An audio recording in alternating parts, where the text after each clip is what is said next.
Booyakasha, and welcome to day number 2 of week number 6 of Major League Table Tennis. Are you guys ready for the action? Then let's welcome our officials. Coming in first, William Chung and Peter Chung.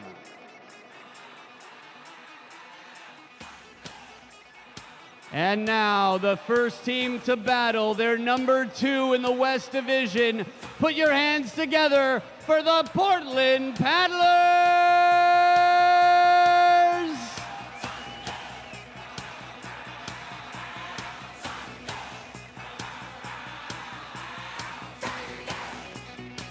And their opponents, not too far up the West Coast and not too far behind on the food chain, the number 3 team in the West Division. Make some noise for the Seattle Spinners!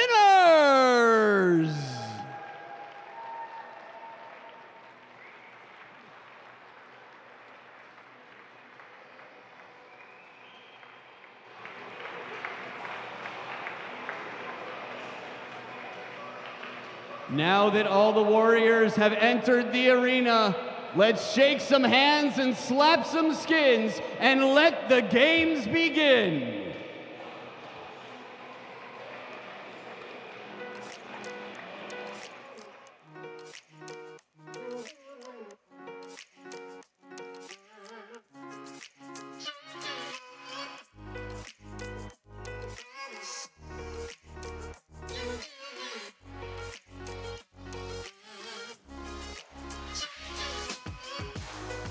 And let the games begin indeed. We are here on Saturday Night Live from the Alameda County Fairgrounds in Pleasanton, California. And the first match of the night is between the Portland Paddlers and the Seattle Spinners. I'm Matt Hetherington, joined by Sean O'Neill, multiple-time U.S. national champion and Olympian. Sean, this division on the West has just been so tightly contested. Last night we had 2 ridiculous Golden Game showdowns. What can we expect today? I mean, these teams are fighting for a spot at the top of the table. Yeah, we really have, with the Seattle team, a very young team of young guns headed by Nikhil Kumar going against the Portland Paddlers with Kou Lei, top U.S. player, along with Jiwei Xia, really their heart and soul.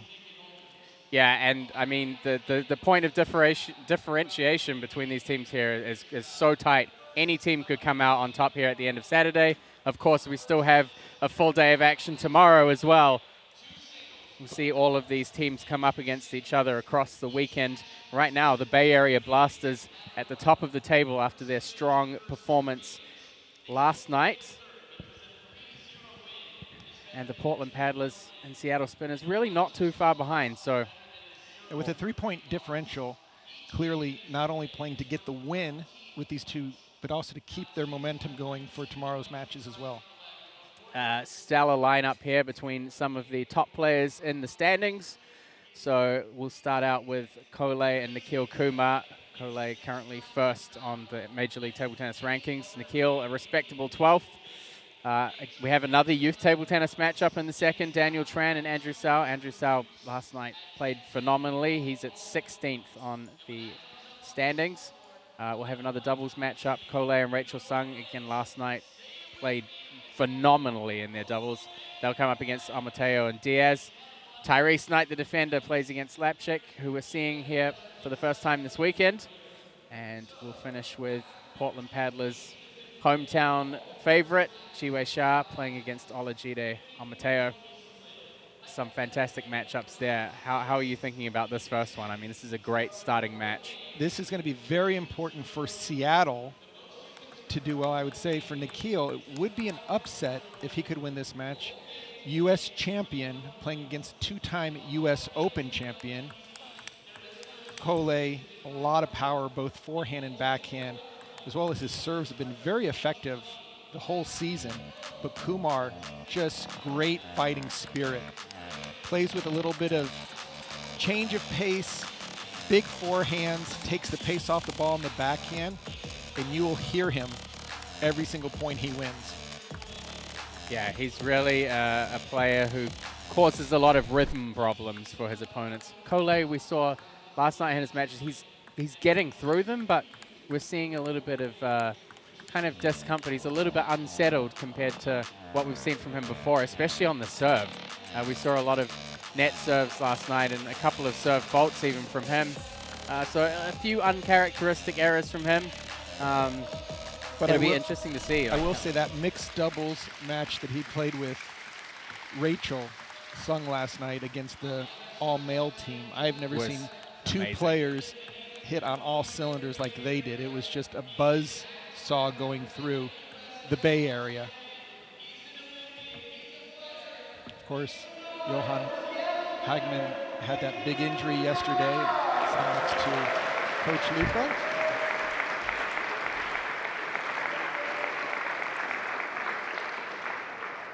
Some of the fans are still coming in right now.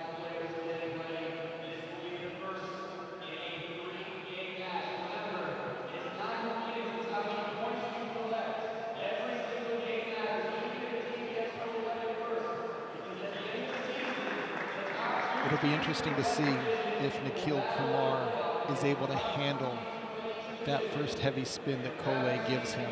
He's going to try to chop block it, play off of it. There's so much spin. If he doesn't put it in the best place, Kou Lei will jump on the next one. Yeah, I think also how Nikhil handles the serve return, or both of these players actually, have pretty strong service games. Nikhil Kumar is going to start with the serve. Red.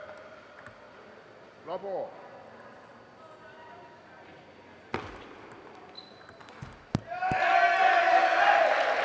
Nikhil is not going to be able to play a safe ball on the third ball right after he serves. He's going to have to put something behind it. Look for Kou Lei to really dig the serves back deep. That's going to be the problem there. Nikhil goes soft on the first ball. Kou Lei's table game will just put pressure on him, wide to the forehand, wide to the backhand. Yeah. And here comes the big bullet forehand. See how Kou Lei handles his serves today. Bit more comfort there. Again, like you said, against the left-hander, targeting that wide forehand, really important. I mean, Nikhil's really stable. He has quite a wide footwork stance, so great balance. But when you get him out really wide, things slow down a bit, especially with the shot quality. That's what any of our fans that are watching, if you play against a lefty regularly, playing out to their forehand will work, but you got to be careful because they can play out to your forehand as well. And we'll see that in this match.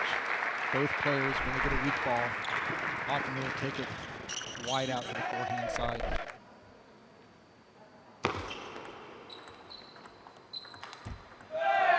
Coming in for the punch. 5-0. What a start for Portland. I think one of the big challenges here for Nikhil is, I think against the majority of players in this league, he'll be able to cause really significant issues. But Kou Lei seems really comfortable out there, especially in the short game. He's not going to make too many unforced errors.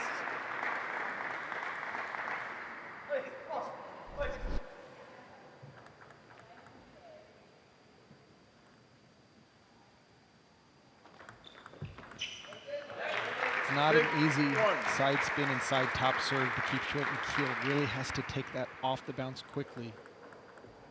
Otherwise, if it pops up, it's going to be point to the paddlers. Frustration there. Reverse pendulum serve paying dividends for Kou Lei today. Just not much angle to work with when he plays it with his backhand. You see Kou Lei just coming in, control flip, putting a lot of pressure on Nikhil to make a big shot.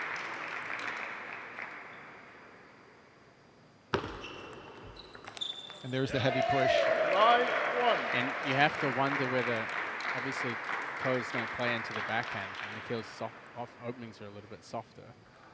You have to wonder if Nikhil's going to put some pressure on himself to attack more on the backhand. Just not finding his mark in this first game. 10 points to 1. A very one-sided start.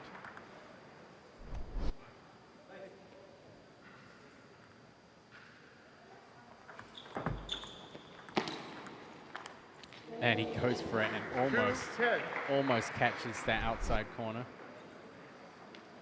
Risky play there. Why not when you're winning 10-1 as well? He's got to be careful he doesn't let the momentum shift. I mean, even if Nikhil can recoup 5 or 6 points here overall, it's going to help him in the second. But he won't. 11-3 the first game for Kou Lei over Nikhil Kumar. It's going to be back to the bench. It's the reason why Kou Lei is the top of the Major League Table Tennis standings ahead of this weekend with an 86.7% win rate in singles, 13-2. He's only adding to that each week. It's going to be very interesting when we're in Rock Hill to see how the West players line up with the East Coast. Many more European players, especially in the professional leagues, whereas on the West Coast, got a lot of Chinese stars who are doing more coaching. Yeah. But very strong resumes, especially with somebody like Kou Lei, who's won the U.S. Open a number of times and playing for Ukraine at the Olympics. One time, I believe his world ranking was top 30. Yeah, I think he got to 20. Yep. I remember he had one, let's say European Games perhaps, where I think he made the singles final and just played phenomenally. Second game, Kou Lei He's serve. just a great technical example for players to follow.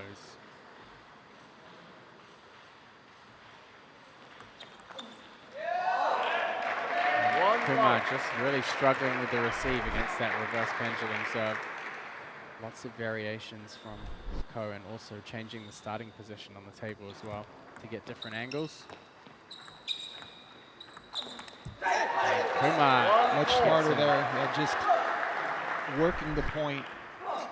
Number of drop shots before finally a ball pops up. Nikhil goes for the big forehand. That's the problem there. When Nikhil makes his opening backhand for Kou Lei, that's not a big deal. And then right from there, Nikhil's going to have an issue keeping the attack going. One of the difficulties with someone like Kou is that you can't play soft too much. Maybe it's like a one-off variation every now and then, but if you give him time, he's just going to turn things around really quickly. And great commitment to the forehand there. Excellent step around, just again going out to the forehand like we mentioned, very common. But Nikhil has to play sustained offense. He has to make his shots. It's not going to block Kou Lei down. Kou Lei just has too much spin on the ball. I would hesitate to do a chop block that pops up a little bit against Kou Lei. He's come in so quickly and enjoys finishing the ball. Quick hands from both players, but Kou Lei comes out on top. Nikhil played a great combo here. Backhand off bounce, forehand off the bounce, and he gets passed on the backhand side. I think if anything, he probably targeted the same spot on the table a couple of times too many. That's good. I think this second game so far, he's done a much better job of having a bit more confidence in his short game. I mean, Nikhil's short game is great. He's got really good touch close to the net. He's just got to, sometimes you don't have to be the player that attacks straight away off the short. That's going to be the call. When he goes short, if there's any type of pop-up, Kou Lei is so effective. It's tough to gauge where Kou Lei is going to go with that forehand attack. Kumar said sorry as fast as he could, knowing that that forehand was quite open.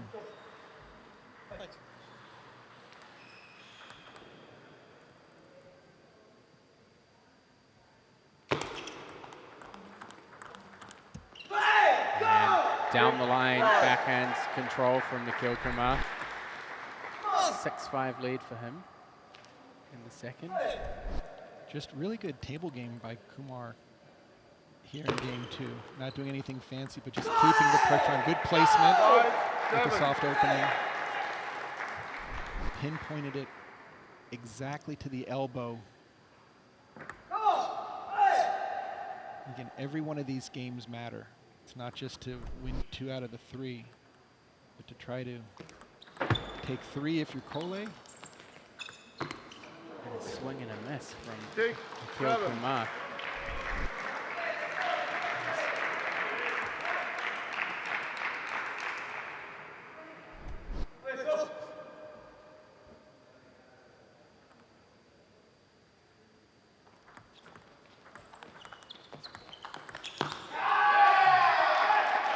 Kou Lei just out there looking reliable as ever. Drawing it back to 7-7. Nikhil has to keep his serve short. He doesn't want to start dealing with serves that go long. It's worth noting these two players in singles are pretty close to each other. Coming into this weekend, Nikhil 12-3, 80% in singles. Of course, also picked up a comfortable win against David Macbeth last night. And he's gaining some strong momentum here. 9-7 in the lead. But Kou Lei with the serve.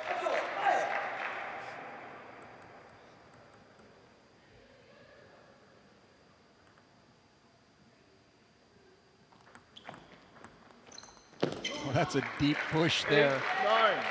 Almost a third ball attack style.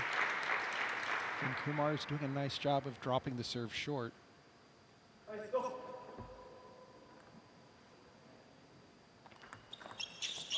Top spin variation on that reverse pendulum. Kou Lei brings it back to 9-9. He's had a fantastic match so far off his serve. Lots of points straight off the serve. Other points won off great setups.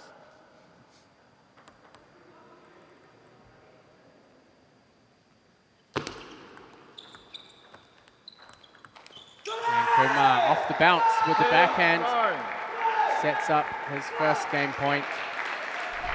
This reminds me a little bit of Adi Serene during the 2020 final Golden Point. Kou Lei had issues with not the power, but just keeping the ball in play. Kou Lei with the counter. Just not quite enough pressure on that backhand opening. Again, you're seeing Kumar a little bit too often hitting right into the middle of Kou Lei's forehand.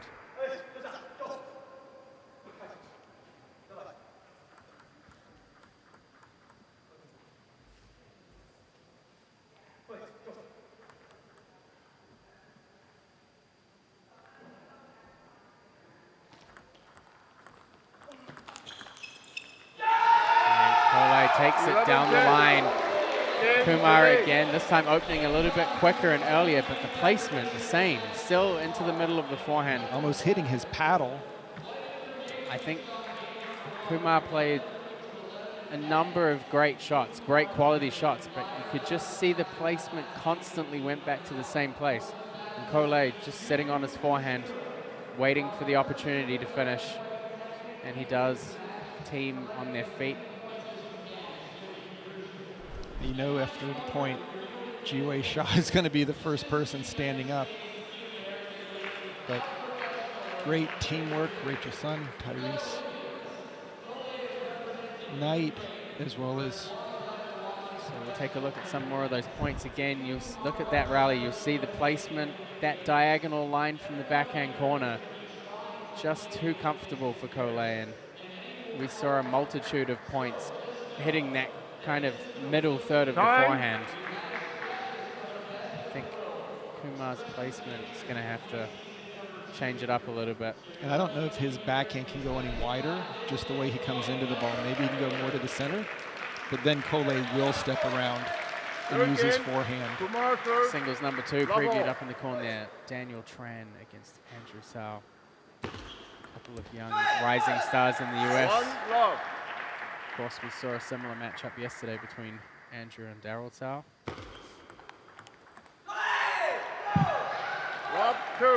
Kumar knows he needs to make up some ground here for the Seattle Spinners.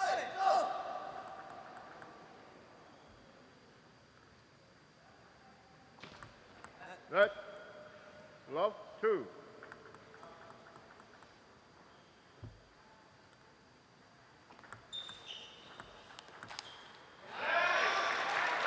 1-2. Very difficult ball to punch just because the amount of spin. Kou Lei's probably putting 10 to 15% more spin on his loop than Nikhil is normally dealing with, especially against other US players. I think one of the things that players can learn from watching Kou Lei is how important mechanics are. I mean, he looks so effortless, but his 70% it's enough against players from the US. It's like 120. Yeah, exactly. This time, Kumar really trying to put some pressure on it and changing the placement up a little bit, I think is more of a deciding factor for him. Kou Lei trailing 2-4. Let's see what he can do with the serve. Haven't seen this forehand serve that often. You have to wonder if he's changed it a little bit. I know a ton of net serves yesterday, a couple of faults. We saw a lot of players having some trouble with the serve. Maybe the nerves, maybe the pressure. Maybe the height of the net. Yeah, possibly. We do have two umpires out here who did the net check again today, so. Right now, Nikhil Kumar leading 5-3. The Portland Paddlers off to a flying start in this Saturday team tie. 5-3.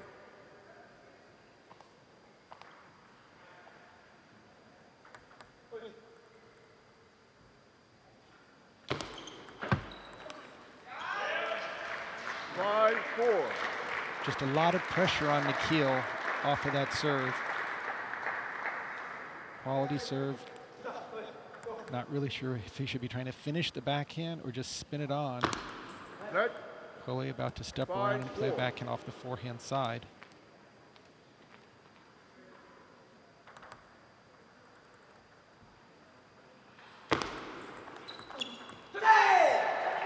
Quick counter there, cross to the backhand corner. Excellent play by Nikhil.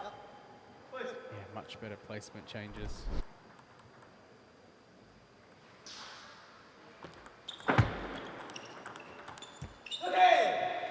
Redirecting down the lines worked really well for him, particularly as a left-hander. The backhand to backhand down the lines are a real advantage. He's used to that angle, that straight.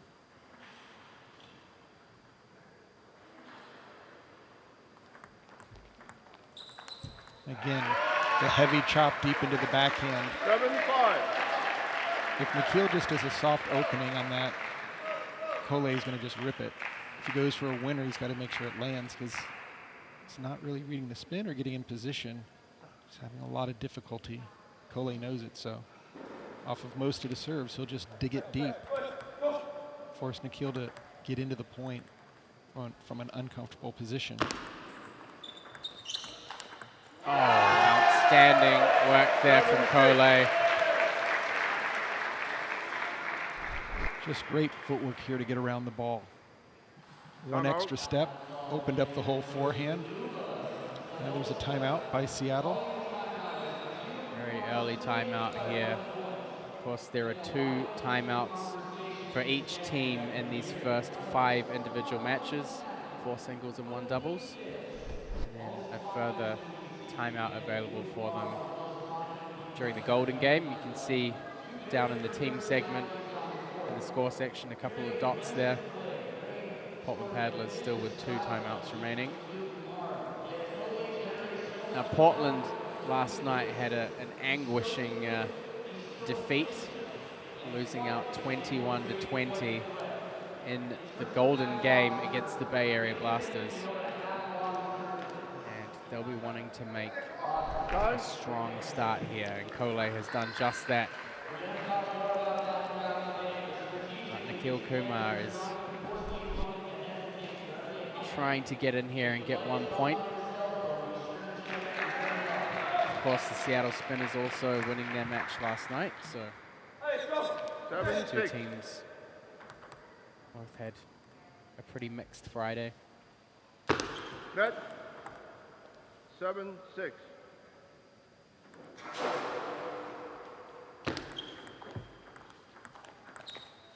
time. Kumar opening slow down the line.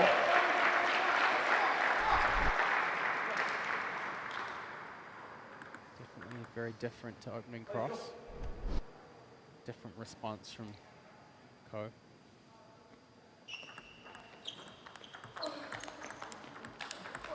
There's so much power behind his regular forehand.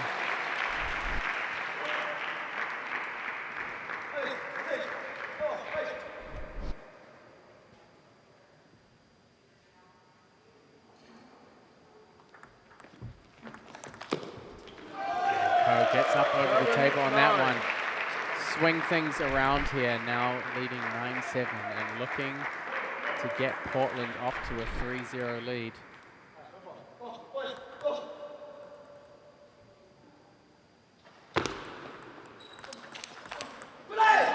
Great combination there by Nikhil. Nice opening and the ability to keep the pressure on. Needs 2 more of those.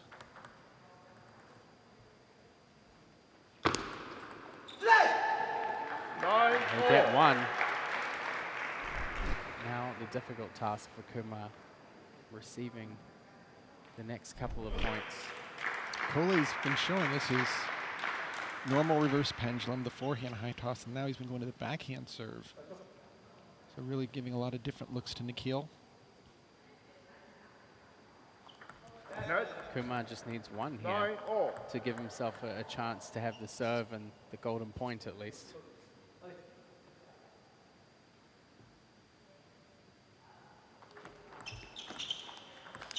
It's a tough angle to create from a strong backhand from the forehand side of the middle. Just the angle isn't quite there. Risky play.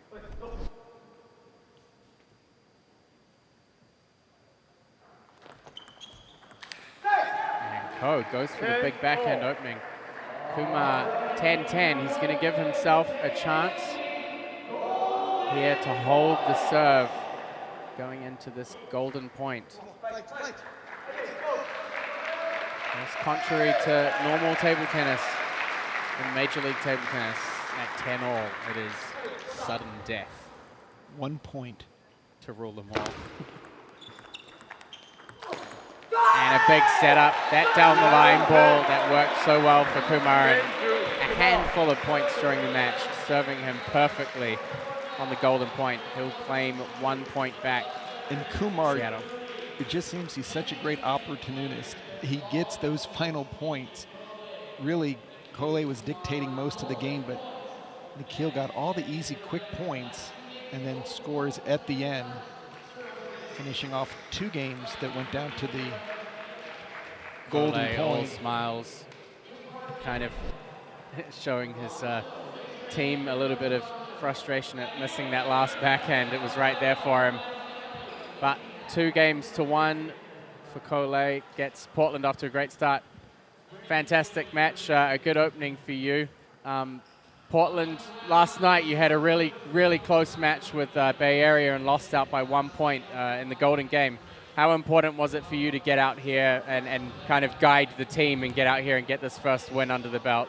Yeah, yesterday we lost, so today is a new day, right? Yeah, so forget about last night and then try to play better today. Then just concentrate every single point, then win, lose, doesn't matter.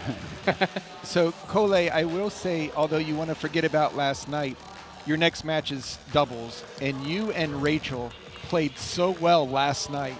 What do you think worked in your favor to make last night so easy to take 3 points against Bay?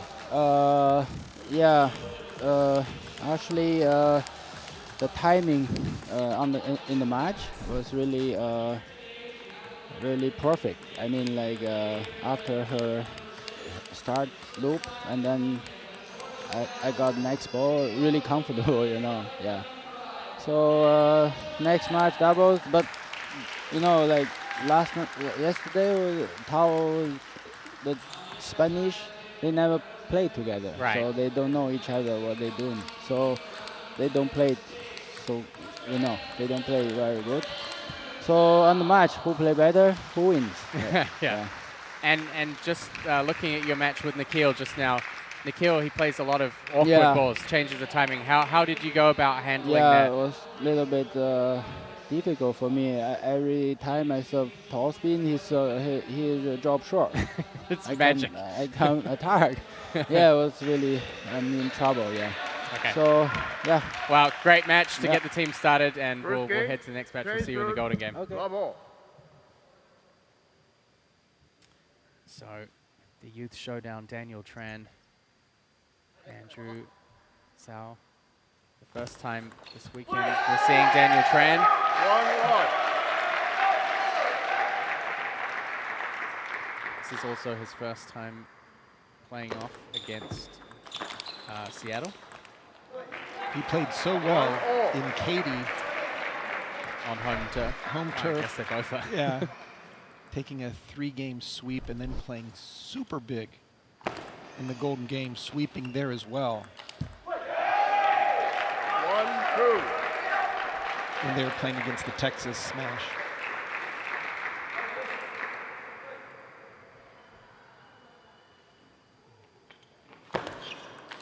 It'll be interesting to know how often these two are playing with each other now, in matches or in practice, now that they're in the same area again.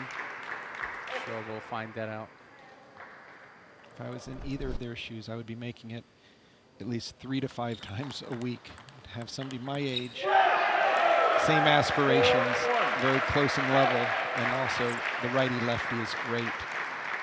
And you can play against a player, especially for Andrew, to get somebody. Daniel has such good serves. Yeah, it's going to be very interesting. I mean, Andrew played great against Daryl Cao yesterday in quite a flawless match. Got in a lot of power. It's going to be interesting to see what happens now against the left-hander with the opposite angles.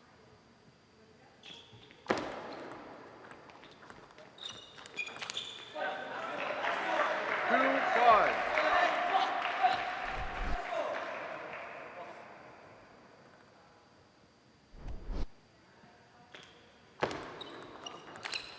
Going for that big forehand that really saw him perform so well yesterday. Of course, we've talked about this on multiple occasions and probably will more. The MLTT Fantasy League. You can sign up at fantasizer.com. Get a chance to win some cool prizes by choosing your 8-player team lineup each round. Generally, you cannot go wrong with choosing Kou Lei. He tends to do quite well as the leader of the power rankings. But he cost a little bit more. Rightly so, too. 2-8. So Daniel Tran off to a flying start here.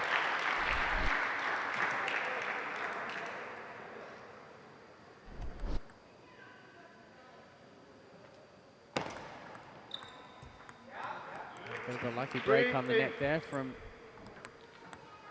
Andrew Cao. I really like when Daniel is in full attack mode instead of just kind of copying a little bit of what Nikhil does with just the lefty placement. When he gets his loop going, he can really rocket the ball in both directions. Well, I think one of the main factors here is Andrew yesterday when he was playing Daryl, he was very worried about the quickness on the backhand and, saying, I don't want to play backhand to backhand with him. Of course, Daniel's going to be playing backhand quick into Andrew's forehand. You can see there when it's slow, Andrew is able to wind up and Get a full swing. in terms of forehand power, he's really a very dominant player. But if Daniel's able to play with quickness and take that timing away, it changes a few things. Now that soft opening isn't going to put any fear in Andrew. He's going to just re-loop it.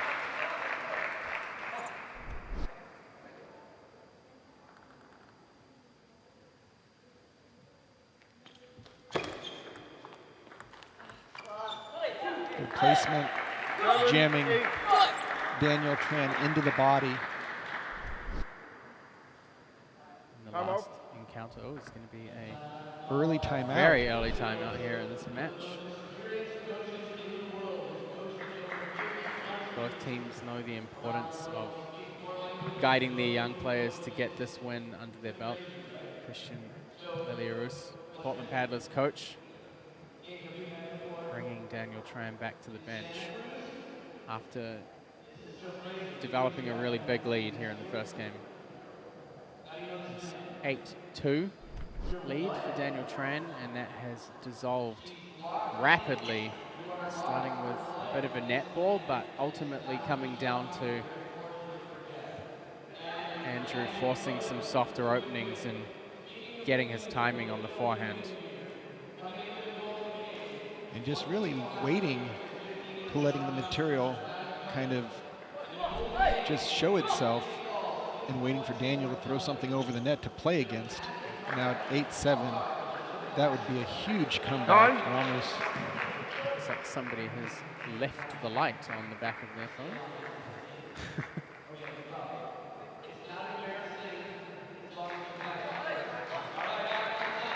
auto flash. So, Daniel Tran with just 1 point of breathing room here in the first. 7-8. Andrew Cao will have the serve. He's been utilizing the backhand serve, trying to get that angle to bring the ball back to his forehand. Ties it up at 8 points each. And sometimes those timeouts can be very debilitating after you've had a lead and the coach stops it, so the momentum doesn't keep going, and then you miss the very next one and the next two. 8-9. Tran going for the long fast serve to the backhand.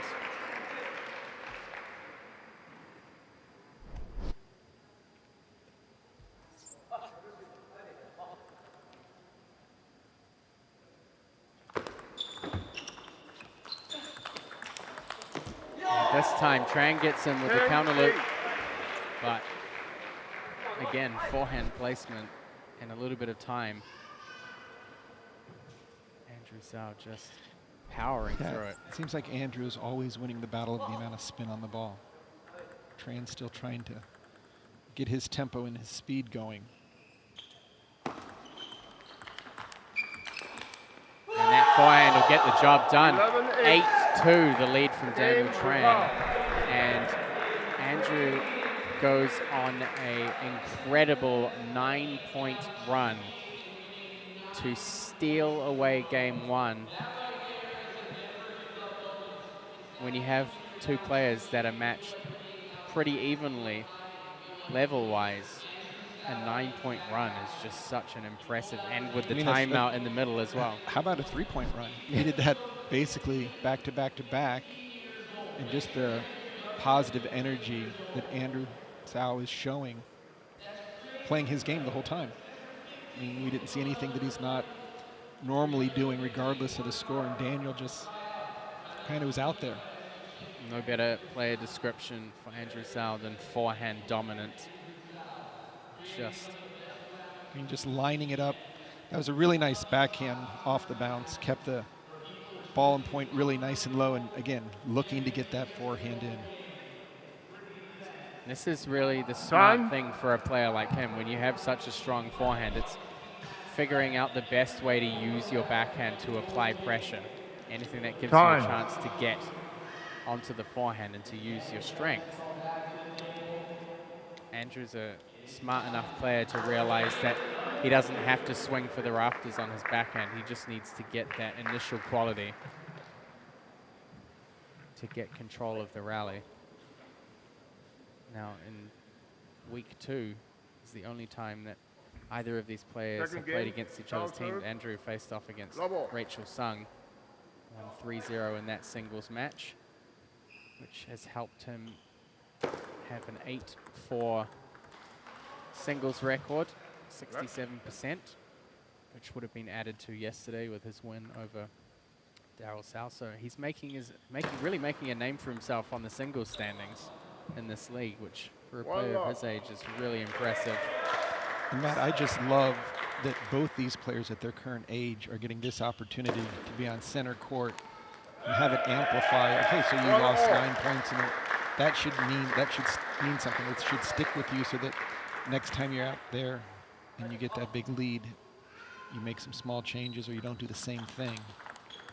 Well, Andrew's just looking so crisp. I think one of the things, especially from today when I got here, was just seeing how focused they both were in their preparation for the match. Doing their stretching, doing their rolling, going through the motions of choosing what to eat before they play the match, and getting their warm-up in and stretching and all of that kind of stuff. It's really cool to see them embracing this professional league. And enormous forehand there. Just can't see any of those coming back. I mean, just Herculean, just lining it up and pulling the trigger. And again, along what you were saying is that with Daniel Tran, getting the warm-up with Kou Lei. So he's going to get better practice than he probably gets at home, playing stronger players, but then the spotlight is on him. He's got to, and we saw with Adi Gadwani yesterday, he lost to Tyrese Knight the first time, and then he came up big the follow-up revenge match. So these are the opportunities, really the golden opportunities for these kids to gain valuable experience and to help their team.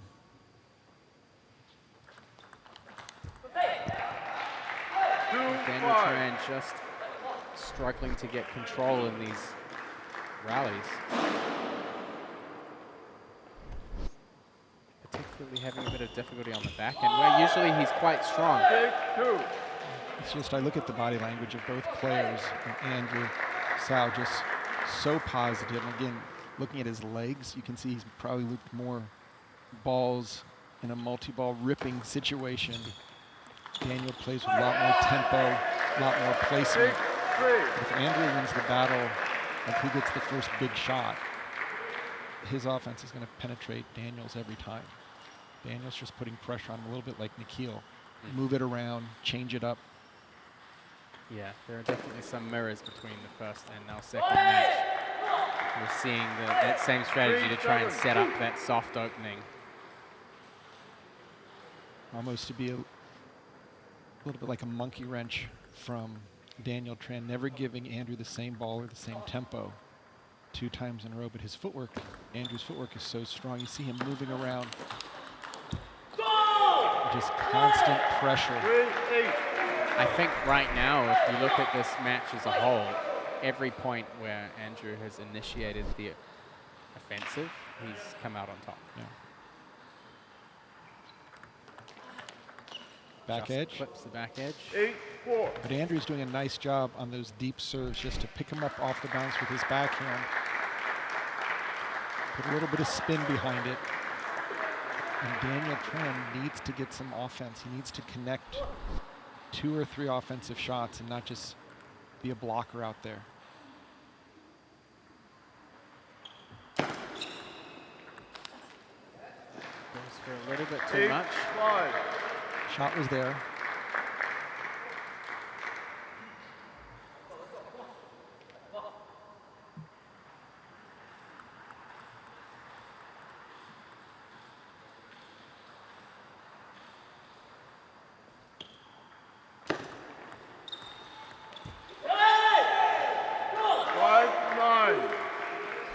Certainly a higher rate of unforced errors from Daniel Tran. Looking a little bit tense in some of the shot making. Oh, that's a beautiful forehand by Andrew Cao.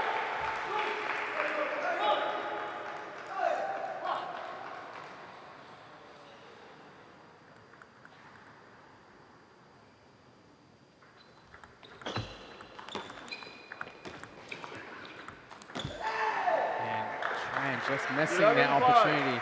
Game to Cao. Andrew Cao will take game 2 by an even larger margin now, 11-5. And Daniel Tran just not connecting well with the ball in some of those attacking situations. Seen him struggle on the attack, but also struggle on the defensive. I think a lot of with Daniel's issues are sometimes when he makes the first attack, he doesn't step forward to keep the attack going, and he's caught back, and then he's having to lift up on that second ball versus when you watch Andrew, he's always driving forward. He makes a good opening, and then that next ball places him closer to the table. Daniel tends to spin up and then just kind of hang there versus put a lot more pressure. Just seeing lots of unforced errors from Daniel Tran, but just momentum and positivity just spewing out from Andrew Cao. Portland. That was such a great forehand. He's just kept the pressure on. I mean, even when he's out of position, he just finds a way to get himself at least balanced so that he's playing with enough quality to give himself a chance.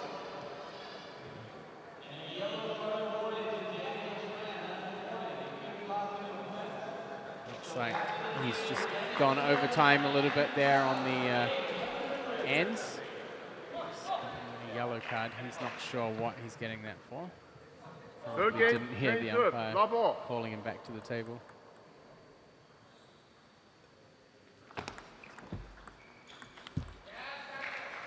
Tran getting him with the short ball. Let one block.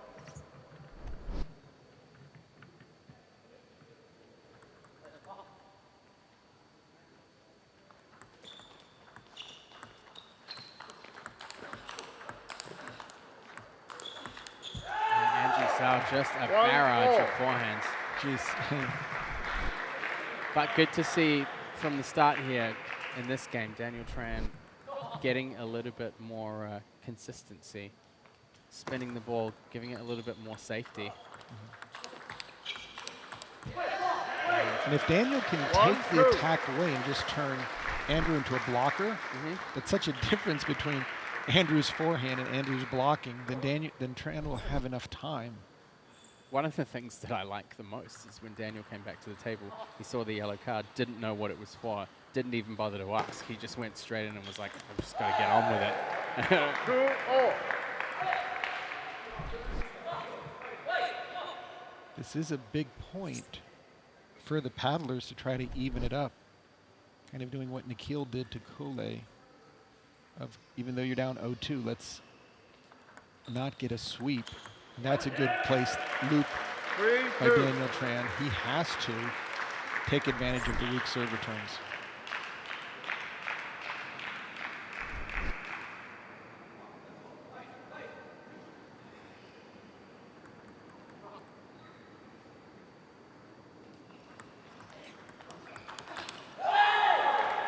It's a strong counter loop by Andrew Cao. It was good opening from Daniel Tran, but backhand to forehand exchanges, I'm going to pick Andrew in that pattern every time.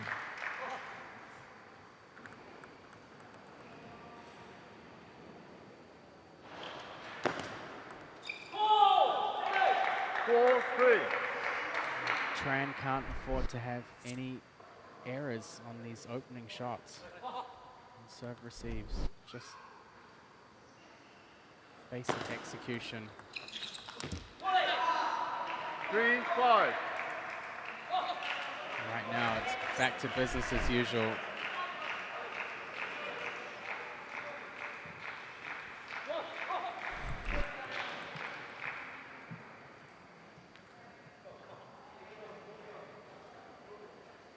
Three-five.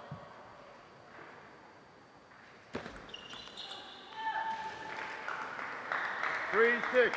Players have swapped ends and Andrew continues his march here.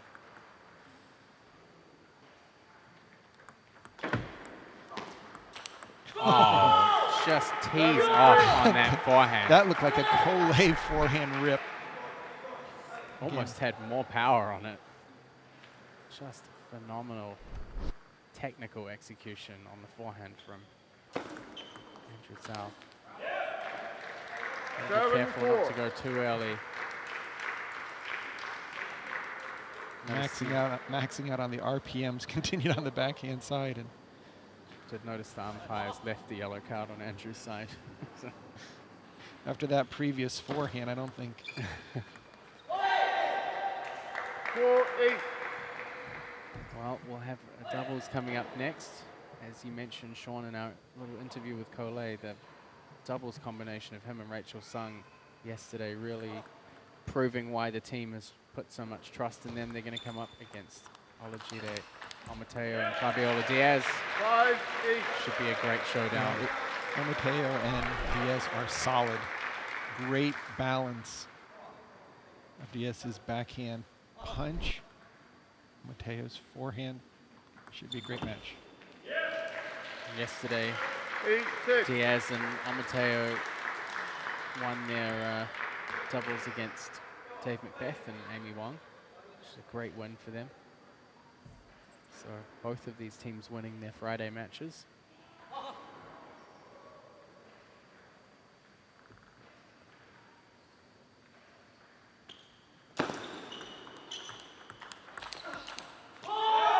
Just impeccable. The timing of almost every forehand counter he's played He's has just been perfect. holding the table so well, not backing up an inch, waiting for a slower loop to counterattack.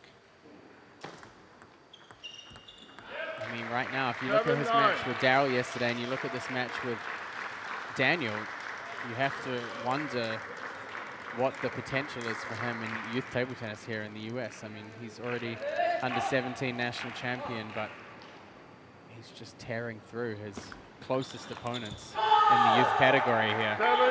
10-7, looking for a 3-0 sweep. Right, these matches send a message for junior trials as well as national championships and US Open.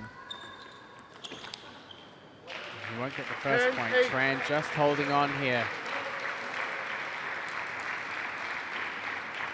Zhao will have 2 serves.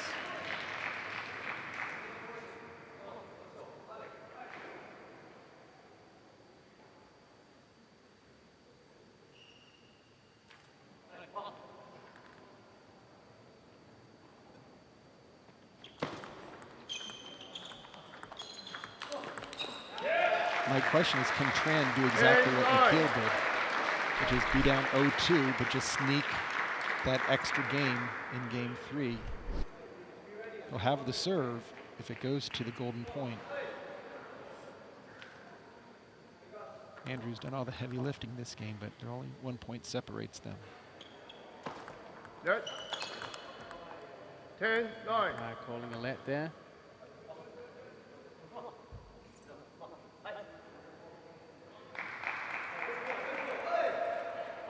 Zhao's reliance on the backhand serve has paid off well for him.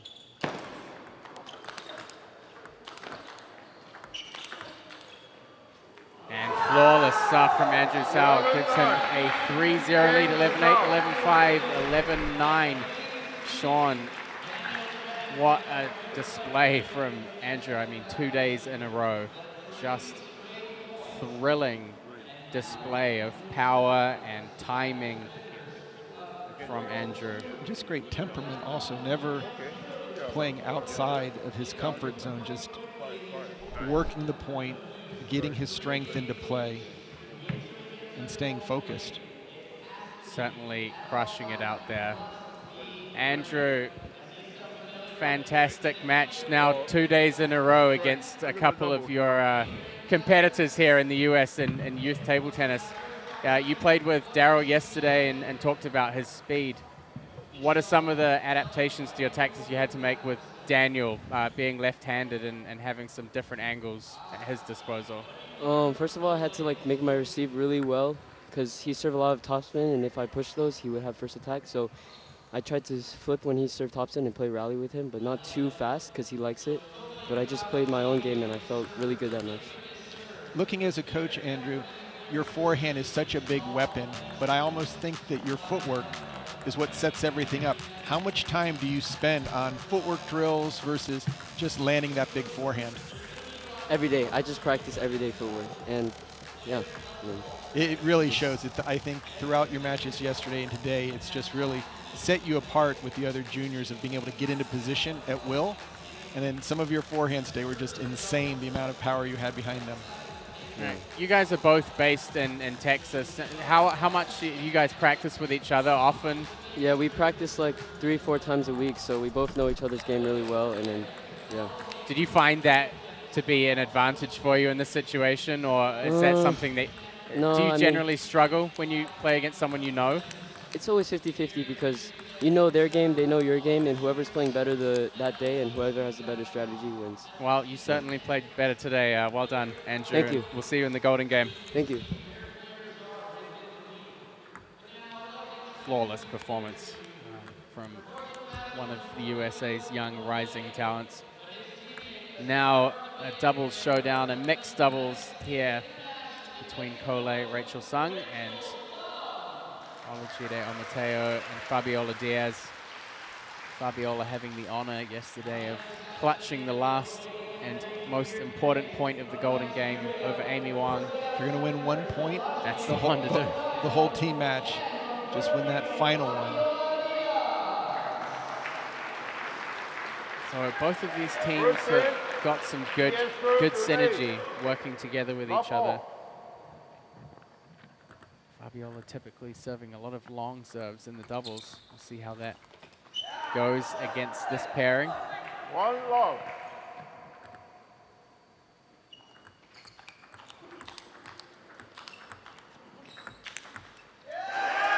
Now these two pairs haven't played each other before.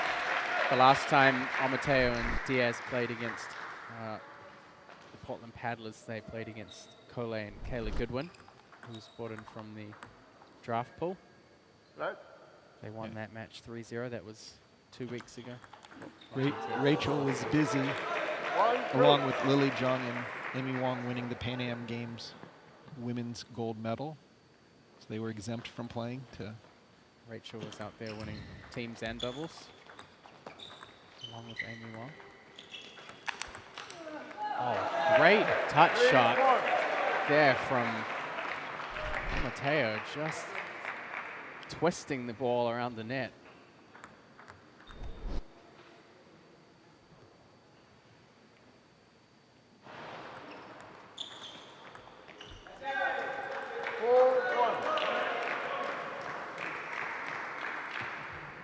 One lead here for Diaz and Omateo. Omateo is so strong. He can finish shots from any angle on the table, but his forehand.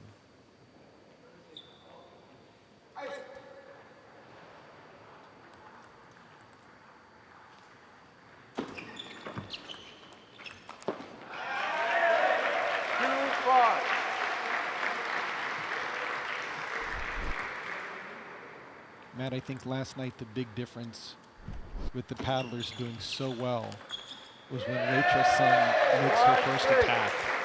There's no ball that can be returned that Kou Lei can't take a full swing at. Yeah. The thing is with Fabi, she's so good with her backhand that she can take a lot of pace and spin off the ball. That's a nice backhand right there. Perfect example of that too. She'll play backhands 3/4 of the table. Of course, as you said, her serves very active, and in doubles, players aren't used to dealing with a deep serve.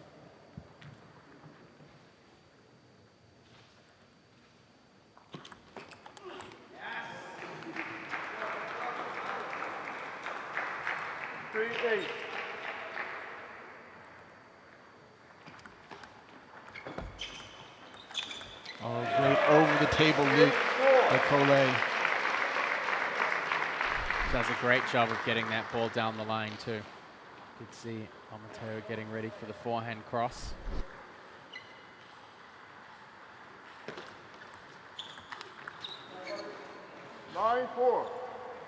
That ball had a lot of dip on it off of Fabi's forehand. If you're watching the YouTube live with us, you may have noticed the commissioner of Major League Table Tennis, Flint Lane, in the chat. So if you have any questions about the league, now's your chance. If you'd like to jump onto a team, let him know. Now. Quick before the intermission.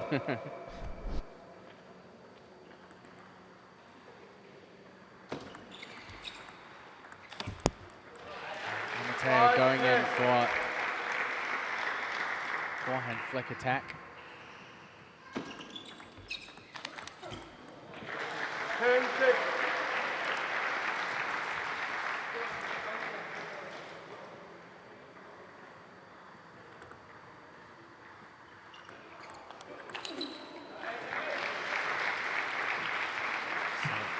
Paddles duo 10-7. clawing back a few points here.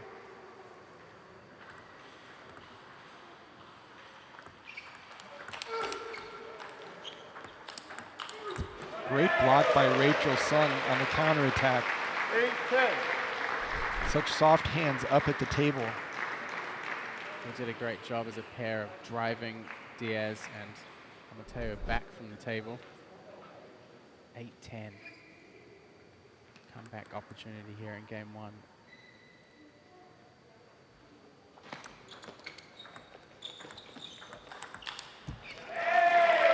Paddlers 9-10. with a big final surge here in game one.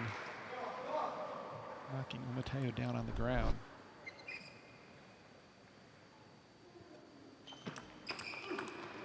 And what a decisive serve return to clutch that win. First game going to Olajide Omatayo and Fabiola Diaz, 11 points to 9. And we've seen Omateo hit a number of winners on game point at 10-9, going after the serve. Such a great shot maker. Now the tables will be turned. You can see Kou in that slow motion replay apologizing to his partner Rachel. This game will be Omateo hitting to Kou Lei. So advantage to Portland in this game. Saw in that first game a great start from Seattle Spinners pair. Chide just phenomenal on some of those backhand flick receives. And as usual, exhibiting great power. Fabiola retrieving some fantastic shots. But we did see some momentum pick up towards the end there from Sung and Lei. So we'll see if that helps them get a better start in game two. The contrast in different styles where Rachel Sung and Kou Lei are just out there working together as a team. And then you have Omateo and Diaz just shot making, just taking their shots, whether it's the deep serves, whether it's the misdirections or the curves around the net or the flip kills at the end. Doubles can work both ways. Sung not quite hitting her mark. Yesterday she was unbelievably consistent with her first openings, backhand and forehand side. And That's going to be difficult. Anytime Kou Lei loops into Fabi's backhand, that ball is going to have some crazy spin on it.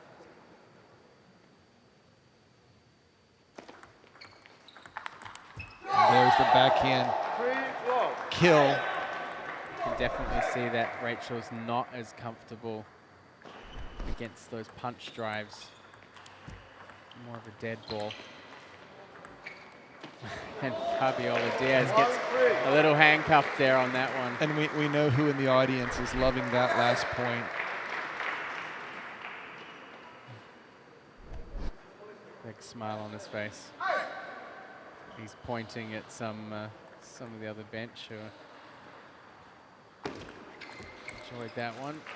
2-3.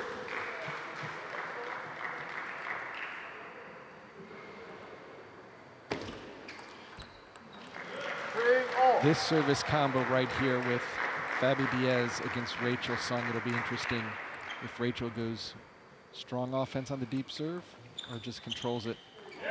That time she took all the pace off of it, gave Omateo nothing to work with. Here comes the deep serve. You can see the hand signal.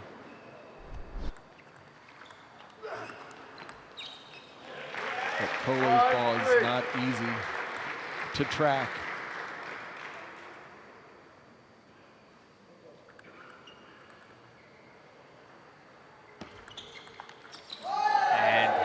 Mateo's serve receive has been a big factor. Great technique, comes with an open face and just flips right at the last moment. And follows up with a great loop on that serve, just really very slightly drifting half long. No hesitation. For any Nigerian fans, Yeah. might remind you of Atanda Musa with that great over-the-table loop. So well respected among African table tennis. think it's just a part of the way that they've played. I mean, if you look at Ojo and Quadri Aruna, they just generate so much power over the table. It's almost like if you can't do that stroke, you're not national team Not gonna material. make it, yeah. And they all have that power. Aruna especially. You check on YouTube against some of his highlight points, especially against Jung Jae Ko when he was playing in the World Cup and running balls down. Just great power. The green rubber, definitely with the Nigerian flavor. Mateo, of course, himself, 2019 African men's singles champion.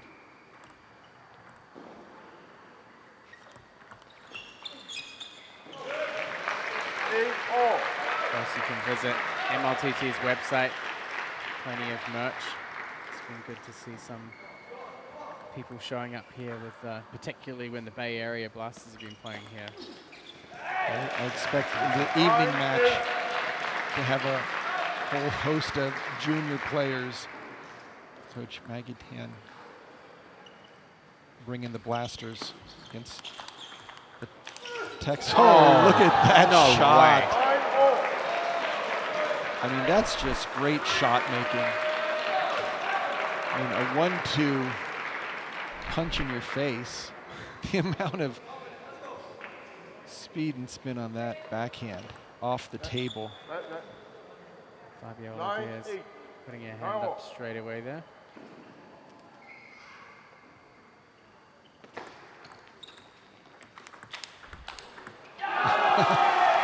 This time Kou Lei was ready for it, but how great is Amateo playing at that distance? You just see Kou Lei lifting up the spin.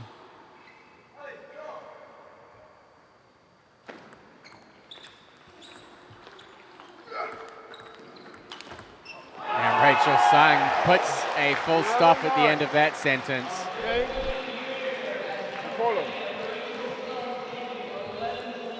Just great forehand attack. Look at the leg work that went into that. You can just see Kou Lei setting up his partner to have a full swing.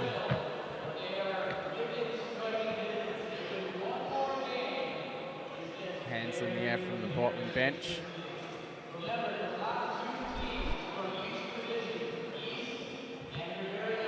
Every game counting.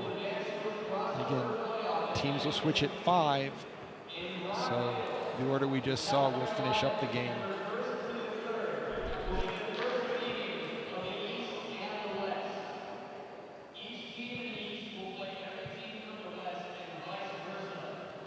So a tightly contested second game there, won by Kou Lei and Rachel Sung.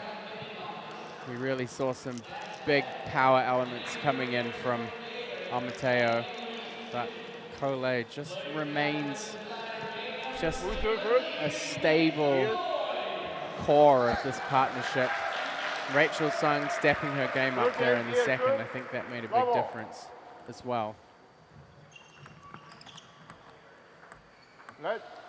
We'll see how this combination works here in this third game.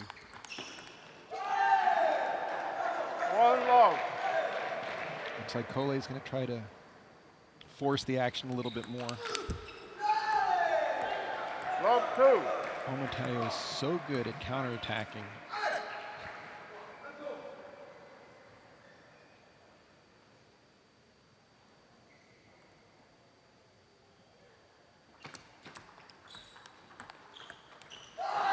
And those backhand pips are nasty. Just absorbs any pace. I mean, Rachel opened pretty slow and steady, but came back even weirder for Kou. Right now, Seattle Spinners, Amateo and Diaz in control of the situation here. 4 points to 0.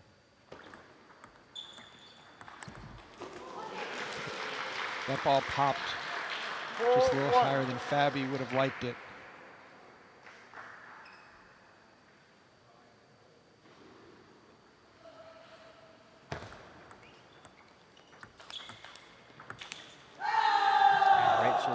missing that high ball opportunity. The players will switch ends.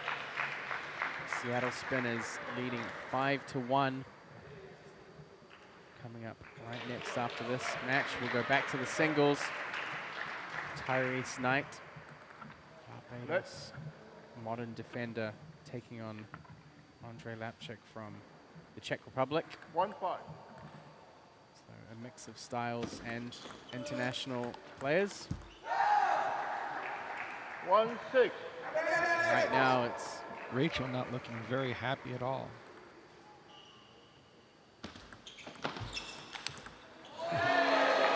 Kou Lei puts it away. And Omatayo says to himself afterwards, nah, I don't think I should be pushing these balls deep. Better off flipping it.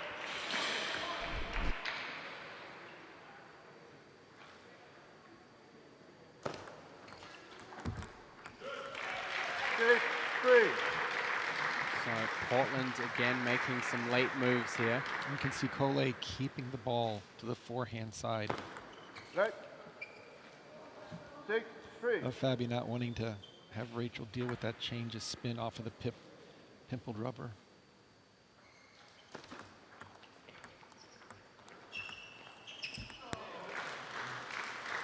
Portland's 4-6. Getting things almost back to level here.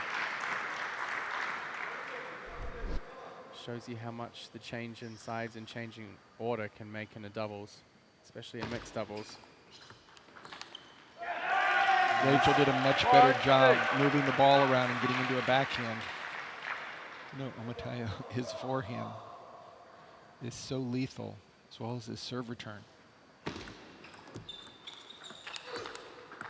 It's actually been interesting to see Rachel's first opening has actually been more effective against Omatayo than it has against Diaz.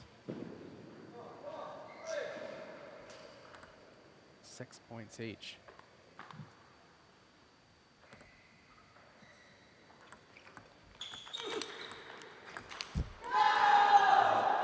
Just 76. ridiculously quick hands. Kou Lei's been able to neutralize everything that Omatayo's thrown at him.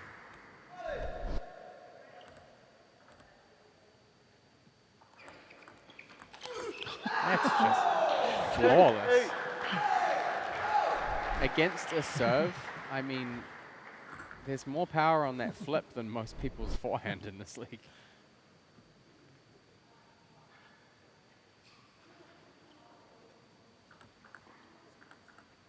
Rachel has to be careful on her serve. That backhand flick is just... 6-9. And Omatayo knows it. He knows that he can attack any serve.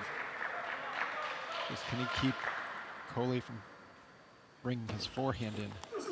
And again, 10-6. Just took over. just what can you do about that? He's hitting one corner and then hitting the other, and crazy pace. 10 points to 6. And Omatayo gets the ball where it needs to go. 11-6. It's going to be the Seattle Spinners pair that take the advantage here. 2-1.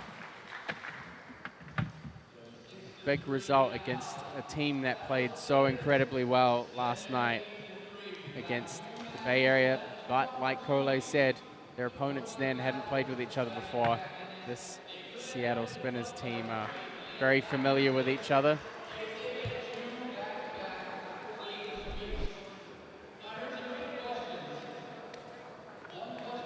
And we're going to have an interview with really the man of the match there, Jide.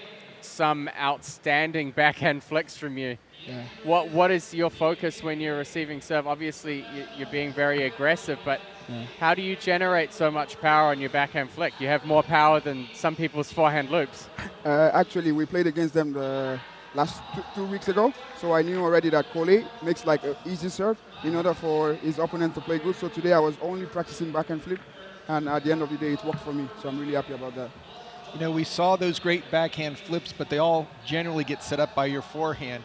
And as an African champion, all I could think of were some of the highlights from the old days of Atanda Musa With your forehand, you generate so much power. Where does it come from? I'm going to say genetics, and also our technique in Africa is quite different. So, yeah, we have the power, so why not use it on the table? That's absolutely true. Going into this match, obviously for the team, this is a big result. You guys played really well last night. How important is it for you to keep going through this weekend and try and push through to the top of the table? Actually, everybody has been saying that we are the underdog. So, yeah, we have something to prove here. And I'm so happy that, yes, we won yesterday and today we are doing good. So we will see how it goes. Well, keep it going and keep showing us those amazing backhand flicks and forehand loops. Yeah, a great performance, and we'll see you in the Golden Game. Thank you very much. I think they've solidified their position right now in MLTT as the doubles team to beat. Just really working well, taking advantage of both strengths with Fabi's backhand and then Omatayo having both forehand and backhand success. So Tyrese Knight out here for his second day in a row. Andrei Lapchik making his first appearance this weekend. Tyrese, a bit of a rocky performance yesterday, losing out to Aditya Godwani, who he'd beaten on their first contest with each other. And then also struggling in the Golden Game with Lily Zhang. A lot of it really came down to decision making, I feel. You know, he's a player that's very versatile and really has both aspects, the defensive play and great attacking prowess, but just struggled to make the right shot selections or decisions at the right time. So we'll see what he can do against Lapchik. I mean, the Czech Republic is a country that has an incredible depth of high-level players. Not necessarily the top players in Europe, but across their top 100, 120, the level is really even. So there's certainly players that are no stranger to this level of competition.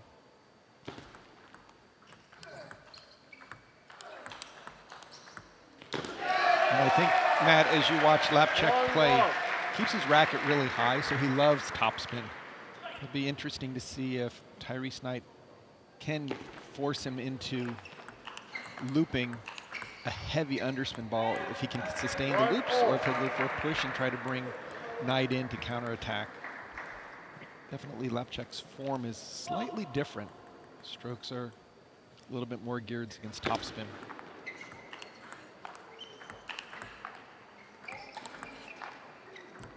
Lapchik struggled a little bit in their last encounter between Portland and Seattle, playing against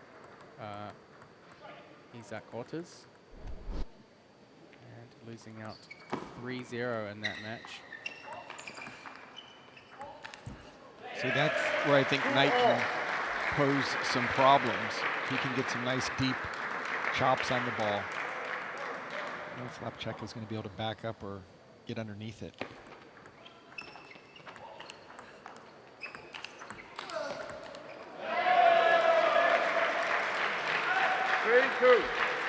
Knight off to a better start today, finding the range with his forehand.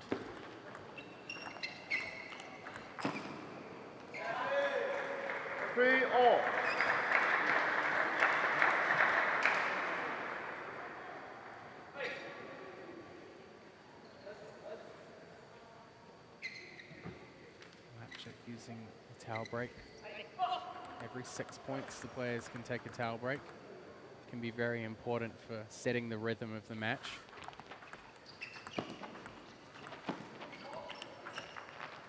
Particularly against defensive players where you don't want to feel like you're rushing too much. Those towel breaks can be super important. Just great times to regroup and also to catch your breath if you've had to loop 4, 5, or 6 balls in a row.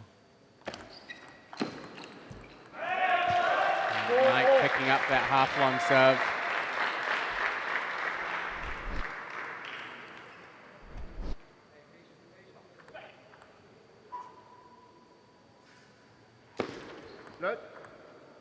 See the Texas smash in the backhand corner, the back corner.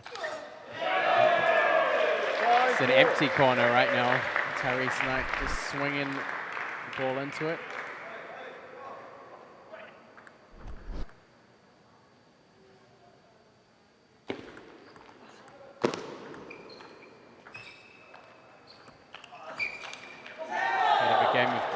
pass there between the two of them.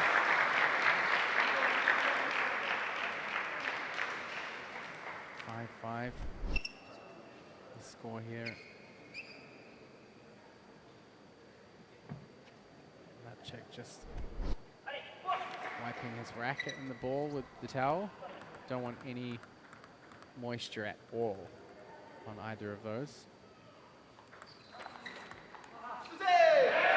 So if Knight is able to really keep it low, keep it short, mix up the spin, we know he's got a good forehand that he can finish it on a weak ball. The question is, can he work the point to get to it? Right now, Lapchek has been scoring a lot of points directly into the backhand chop.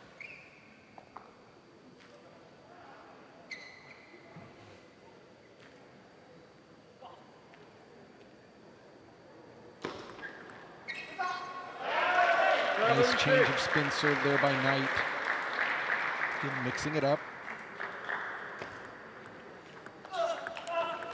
Again, if you're going to loop a big ball, you got to be ready to follow it. You can't be jammed by a soft block. These are big points right here.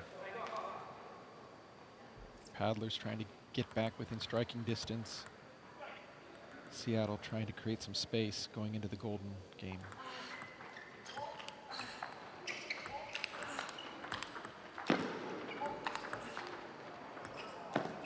Brilliant defense there from Tyrese Knight. 7-8.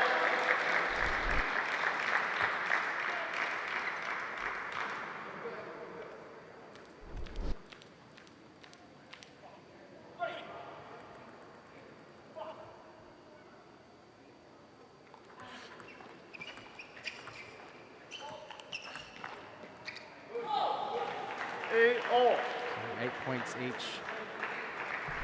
Tyrese feeling a bit of pressure, and there's Tyrese's mother in the top right of the stand. She just came in today, I think. One of her first times visiting here while he's training out in California. 8-9.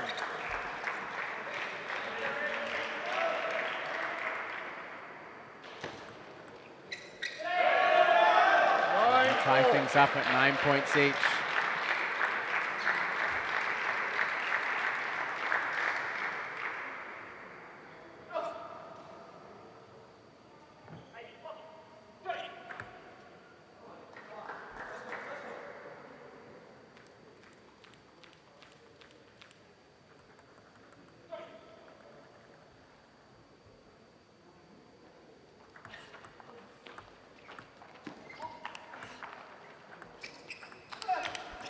Oh, amazing defending there from Lapchek. Just holding the backhand corner. Knight hitting his paddle. Lapchek just taking it straight down the line to get to game point. Almost have to wonder if Knight stepped around too early. Yep.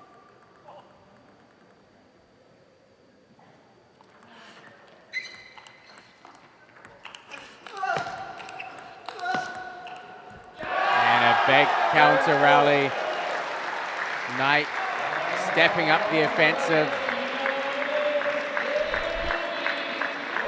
Certainly comfortable in a situation where he has a bit more time.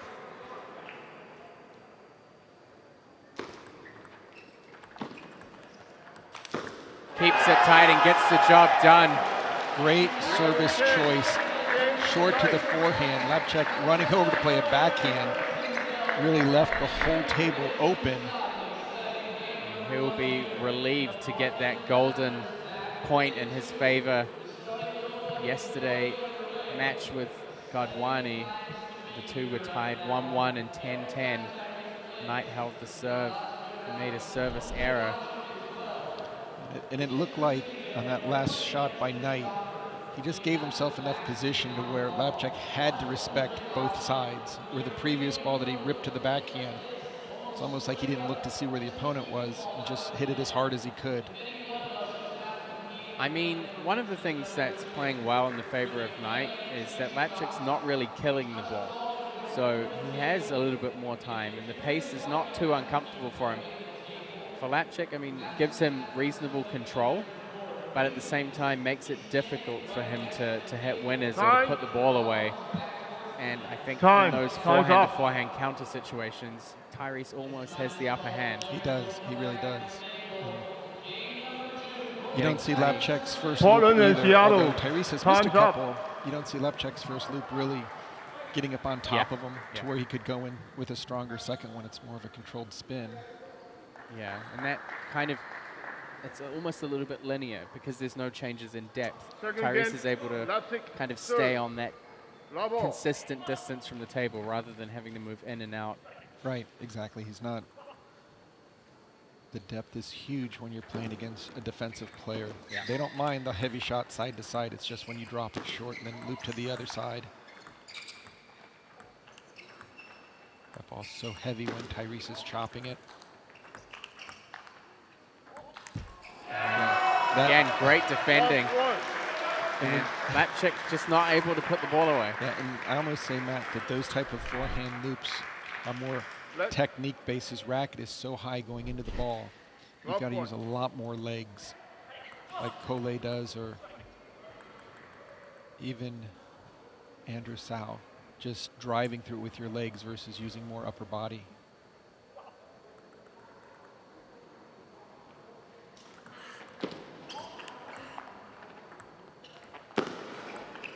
And this time we've certainly seen Lapchik dropping the ball a little bit more, so he is trying to work Tyrese in and out from the table as well. But I do like on that last chop that Tyrese did, basically a no spin chop. Very difficult to drive those. You're going to have to really pay attention.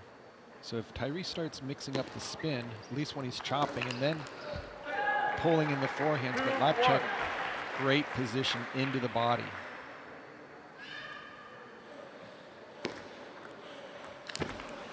Tyrese just puts the ball away. Lapchik has to loop that serve. You can't just return it. Going for the backhand serve over on the forehand side.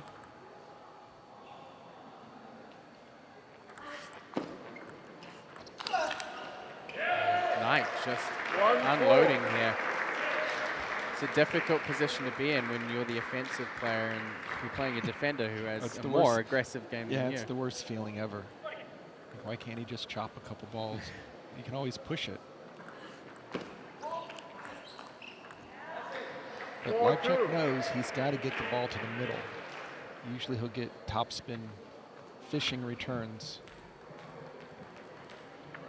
Knight knows that if he is in that position, he can get into a counter looping rally by just getting one more ball back on the table, whereas to chop those are very difficult.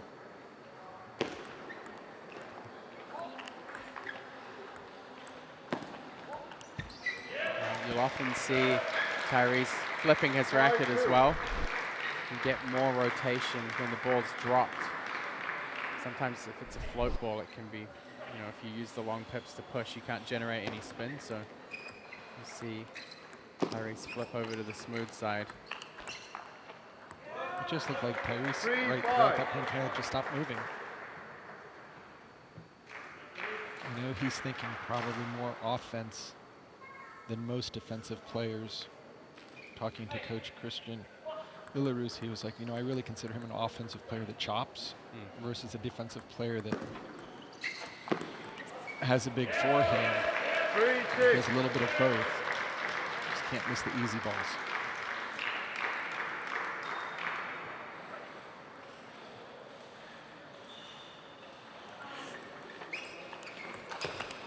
That's just, there's not really much you can do with that. I mean, against a defender, you have a little bit of comfort in making those slow spinning openings, but when that defender comes out swinging at your first opening like that, that was a nice dead chop there by Tyrese. And that really makes it tough for Lapchik to do anything with that, especially if the ball's low when he's trying to loop it.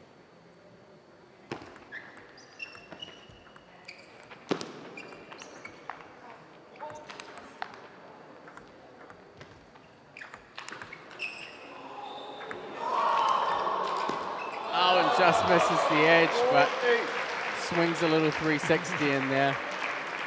Crowd enjoyed that. Trying to make our top 10. I like to think that people are fighting for my commentator's pick. But I would say that.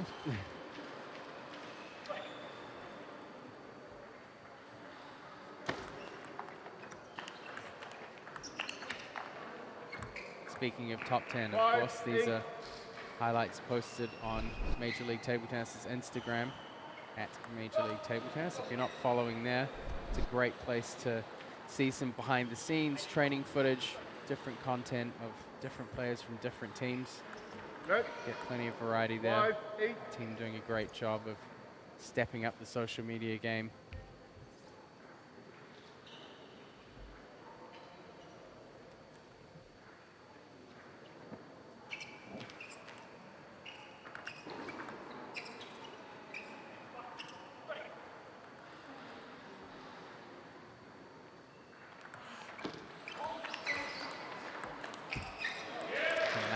Just mistiming some of these forehands.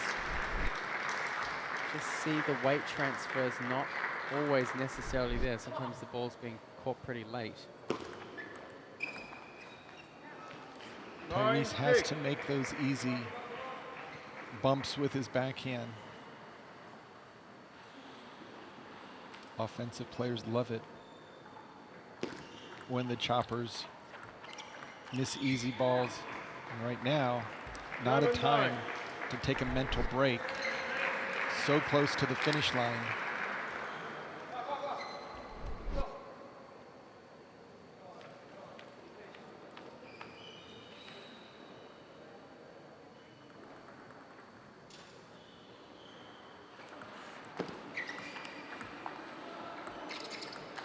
You can see quite early when he moves in, the backswing starts. Gives a signal to Lapchek, and you can see he'd already started backing off towards the forehand corner. And we saw yesterday Tyrese typically coming in for those big swings and hitting cross court, where unfortunately for him yesterday in the Golden Game, Lily Jung was waiting with some amazing blocks. Yeah, unbelievably sharp blocks and counters. Just using the speed and tempo against Tyrese, although he did score the 4th and final point in that last set of 4, but Lily came out and really, when the Blasters needed those 3 points. Definitely going to be looking for some redemption today, and I feel like really for him, he's got to win 3-0 here to put himself back in the team's good books. Yep.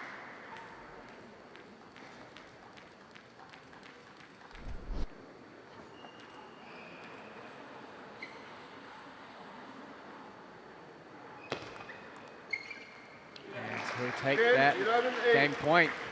11-8 the second game. Tyrese Knight just dominating proceedings here so far against Andrew Lapchek. Lapchek just struggling to,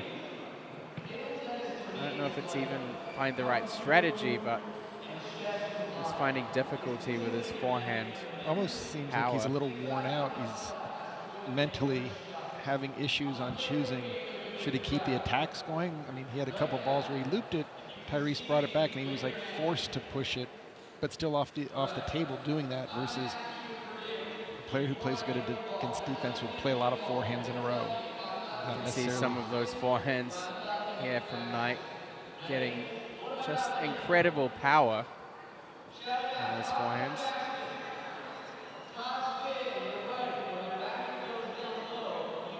Like that one so far from the table, pushing. And typically against a defender, you've got to use that extra time. When somebody's playing chop against you, you use the extra time, you build up the power, the weight transfer, and it's a little surprising for me to see him contacting the ball so late against somebody who's playing slower on defense.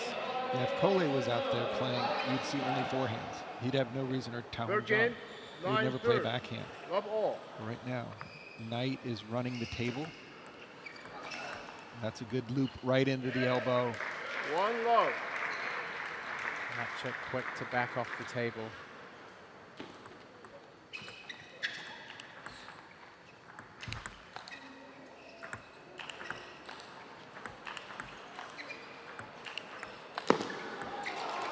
And Tyrese just hooking the ball around here. Bit Ho-Ying Chow-esque. Exactly. Not quite as hooky, but almost.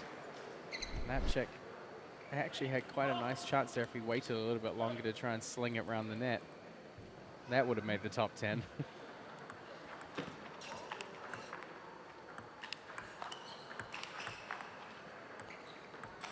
Oh, that was just beautiful. You saw him, once he loaded it up, that he was running in before the push even existed.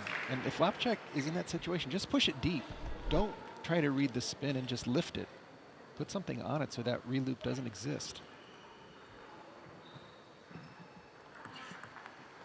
You can see technique-wise, like you said about body weight transfer, there's no push from under the ball. It's kind of a pull from the shoulder. It's not quick enough to create enough topspin. I was going to say, if Lapchuk keeps pushing the ball, Tyrese is going to pick one of those. This time, finally puts it away. Tyrese wants to play his forehand on a step around whenever possible. Likes to take it cross court, but can play it down the line if he's there early enough. Set. 4-1. Lapchuk just takes the serve and pushes it deep to the backhand. He should get a chance to start his forehand attacks. 2-4. I mean, one of the things for Lapchuk, I know Tyrese has had really great placement with his forehand this round, but I feel like he backs off the table so quickly. And when you're playing a defender, if they attack, you've got to get your racket up, stay close to the table, and just redirect the ball. Try and push them back onto the defense. I think the more he steps back, the more chance it is that Knight stays on his forehand and just keeps compounding and doubling down. And these are the points right here where you don't want to lose 3 or 4 in a row. Tyrese needs to change the spin, maybe play a little bit more offense, at least move the ball around.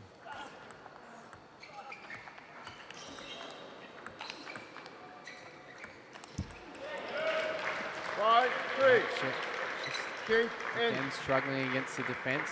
Positioning and timing a little bit off.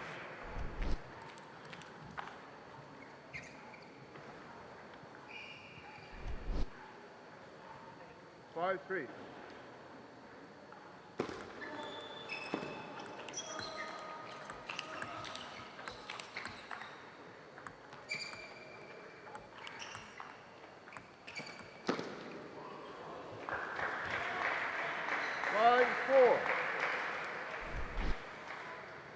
So 5-4, still the lead for Tyrese Knight.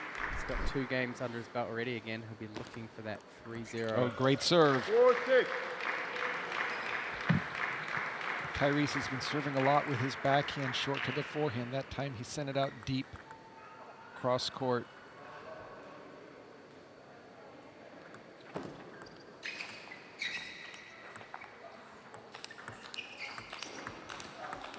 Oh, wonderful counterattack from Knight. He really hasn't been pressured much. You can see him, you know, he's happy to sit back from the table, fish around the ball a little bit with his forehand and just wait. And he set those forehand counters up so incredibly well throughout this match. Let board weight pick up the ball. 4-7.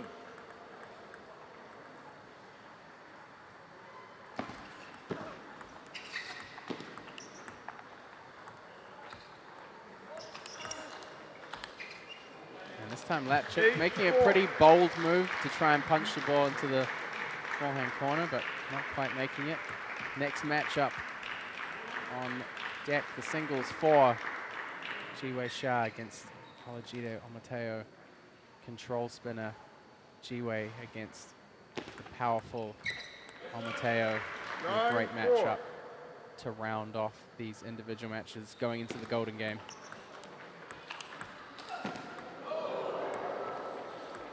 And look at the ground covered between that hooking Some forehand. frequent flyer points there. Tyrese was all over the court. Star Alliance gold. It's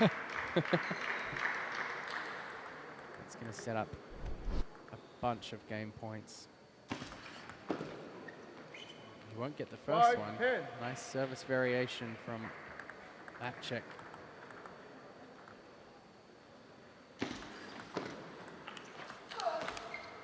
And he misses. Tyrese takes it 3 games to 0. A big result for the Portland Paddlers. Very bold statement by Tyrese Knight, bringing the heat both on the defensive and offensive fronts to bring Portland back to even at 6-all. To see 2 big hitters with Ji-Wei Shah, a little bit more control. But Tyrese is going to be happy with that. After yesterday, a bit of redemption for Tyrese Knight, and as usual for the rest of us, a very entertaining match. There's Tyrese's mother. She's smiling down, and we're going to have a little chat with Tyrese. Tyrese, congratulations, a great performance from you. How important was it for you? I mean, yesterday you had a little bit of struggle in some of your matches. How important was it for you to get out here today and kind of redeem yourself a little bit with the team to get this 3-0 win? Yeah, it was tough yesterday. I just didn't feel myself yesterday. Today I just saw that we were down today, and I said my game is very important, and 3 points for us will be great. And now it's 6-6, so hoping Ji-Wei can pull through for some more points on the table. And it seemed in that last match, Tyrese, one of the things you were able to do is mix up the serves, not just do the same backhand short serve, but some deep to the backhand. Give Lapchik a lot of different looks that he didn't seem comfortable at all with. Yeah, normally I'm serving forehand and looking for the attack, but this time I said I have a great backhand serve that I don't normally use, so I said why not use it more now, and many people are having trouble with the backhand serve, so yeah, that's why. And you seem to be more aggressive out there today, but also some great defense mixed in. Was that on your mind going into the match, or was that something you kind of decided as the match progressed that being aggressive was paying off for you a lot better in this match today? Yeah, that was something I decided for. You know, I said he's not so great against the chop, so I said let's mix it up a little bit. Not always same, because every time I go to his corner, he always go 1, 2, you know. And I said maybe attack first ball sometimes to his middle or backhand, but yeah, that's it. Well, a great performance and a fantastic 3-0 win, Tyrese. Congratulations. We look forward to seeing you in the Golden Game. Thank you. So before we get to that Golden Game, as we said, it's 6-6 here between the Portland Paddlers and Seattle Spinners. Ji-Wei Shah will take the table for Portland. Olajide Omateo for the Spinners.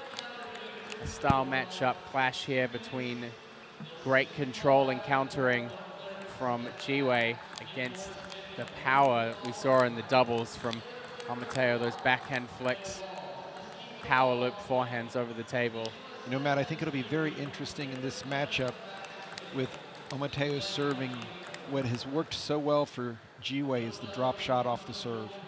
To be able to set his offense when the opponent's serving and to get that first spin in. The problem is, Omateo's his forehand re-loop is so solid that he can take any ball that especially the slow ones, and just re-rip them.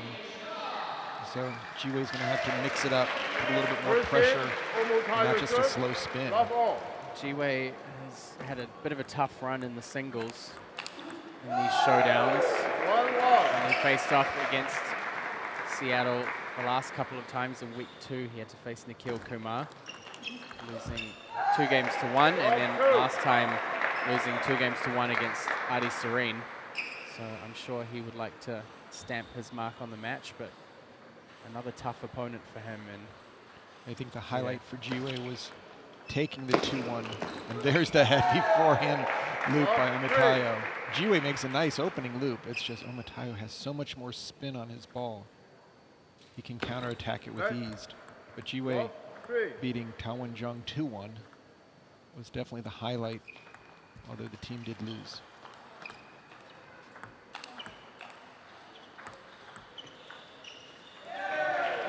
Right now, Ji-Wei off to a 4-0 lead. The power plays are overshadowing a little bit the defense, but sometimes I feel like Ji-Wei's a little bit slow to start because he takes some time to feel out the pace of his opponent.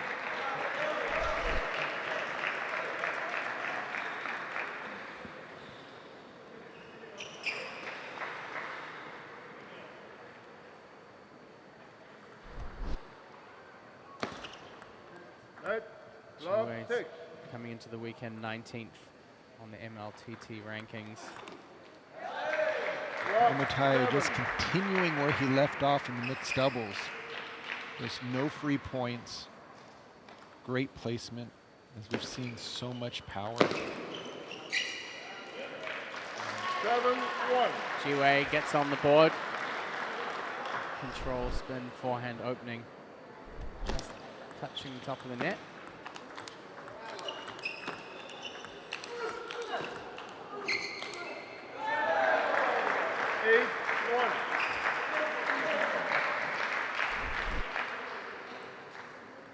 Mateo's a tough customer to go into forehand counter loop rallies with. 2-8. This time missing his own serve. Ji-Wei still quite far behind in this first set. Net. 2-8.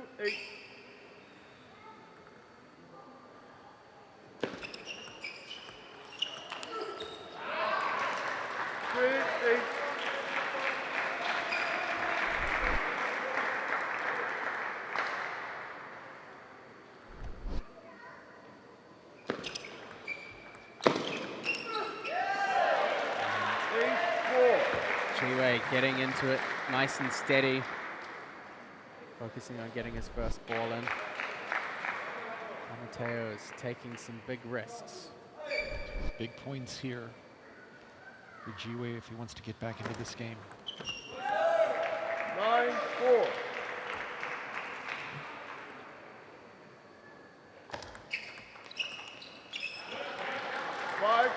It's great topspin rotation on those first opening loops.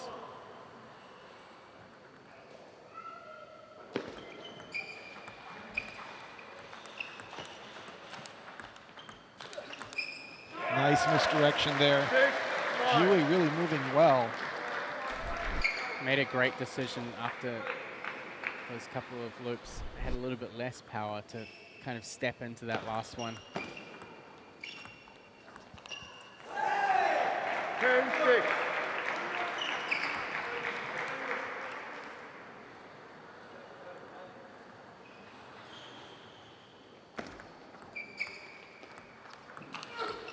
This time, Mateo finds his mark on the forehand counter. Just so much spin and speed. That ball's just flying back. You can see also that added side spin that kind of hooks into the ball, makes it even more difficult. Carries the ball wide. You can see it just dance straight in front of Ji-Wei's racket there and out into the great beyond. So, Mateo back at the bench with Coach Luba Sadovska, Nikhil Kumar.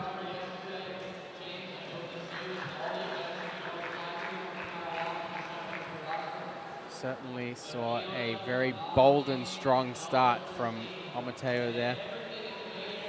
Just, again, I wonder how much, having played the mixed doubles match versus Ji-Wei, had sat for 5 matches or 4 matches before coming out.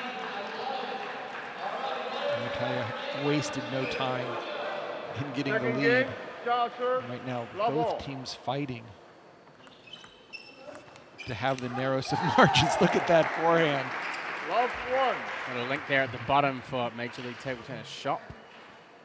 You can get your shirt for your favorite team. Oh, 1-0. Ji-Wei with a little misdirection.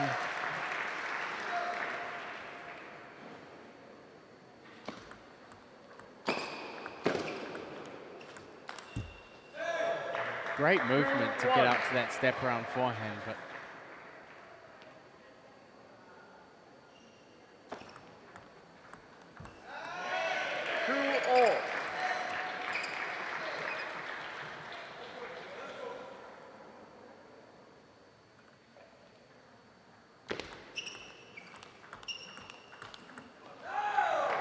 steady pace from Jiwei's probably a little bit too comfortable for Mateo. It's got to add more pressure. You play against someone with so much power, you don't want to give them time.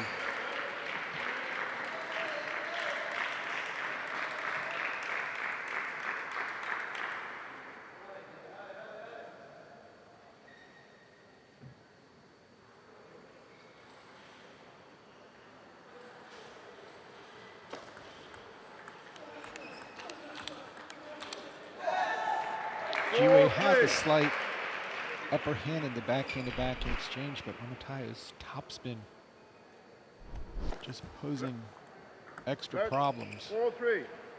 And when you have a forehand as strong as Omatayo, you can do a lot with your backhand and not fear.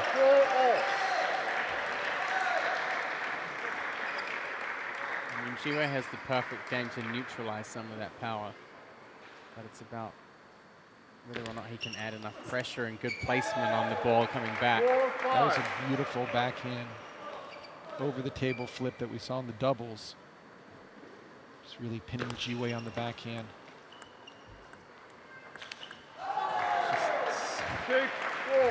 Nobody home on that one. Bullseye.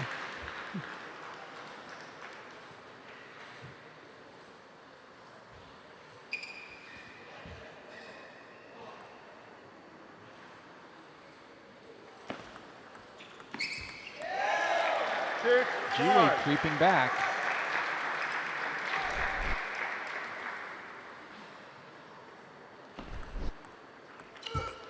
And now Omatayo forcing the backhand. It's one of the dangerous things when you're a player who has so much power and you're playing against someone who tends to do stuff that some people might think is less, you know, a little bit underwhelming in terms of blocking and controlling. Sometimes you just don't notice them creeping back. If you're out there and you don't feel the pressure. Yeah, these players don't really pay attention that much to the score, a lot of them. So there's the backhand. 7-all. Scores leveled up at 7-7. Jiwei Xiao looking to keep this match level for the Portland Paddlers. Wow. This has shown you how tight and competitive Seattle versus Portland. 1 point differential. That ball caught the edge. 8-all. I mean, it's so phenomenal. I know Mateo was not feeling particularly great this morning. The team were a little bit worried about whether he could recover in time. He's just come out here and put on a show. You wouldn't even know. I mean, he's looking fantastic out there. And the counters just hitting their mark. It just seems like when Jiwei's looping, he's looping to keep the ball on the table, and Omatayo, when he's looping, he's finishing the point. But Jiwei, 9-9. Yeah, again, as I said, you wouldn't know necessarily from watching the flow of the match. Omatayo's going for the big shots. Yeah, 8 winners, and the score is 9-9. Yeah. Jiwei's like, as long as I can get that first spin in and you miss those. That's the kind of play you've got to be careful playing against. And that's exactly right there. Drop the serve, get an opening spin, hopefully it's deep enough, and let the player overplay it. Yeah, I mean, sometimes it just comes down to probabilities and percentages.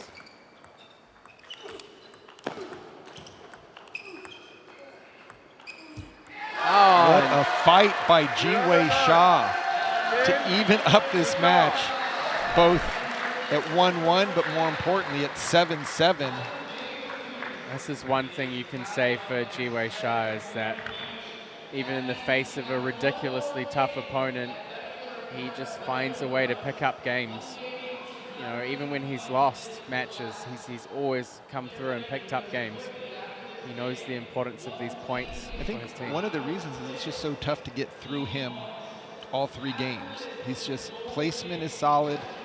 Openings, he places those well, moves them around. But also he's never taking crazy risks. Every time he touches the ball, he's comfortable putting that on. And when you have the power of Omataya or even Tyrese Knight or Kou Lei, a lot of times they go for such winners because it's fun. They like to go for the big shot, and they're not going to all land. Jiwei seems to pick up all those quick points. It's very tiring for Omataya to sustain the level of rips that he's doing.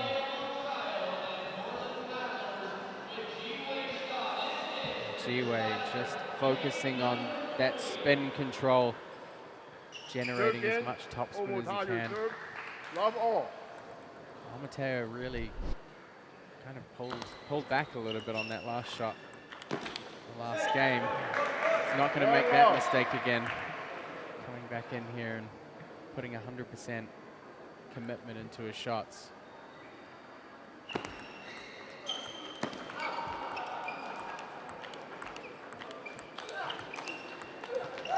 That's tough when Omataya goes wide out to the forehand. Jiwei really has to give up the entire table to re-loop that ball.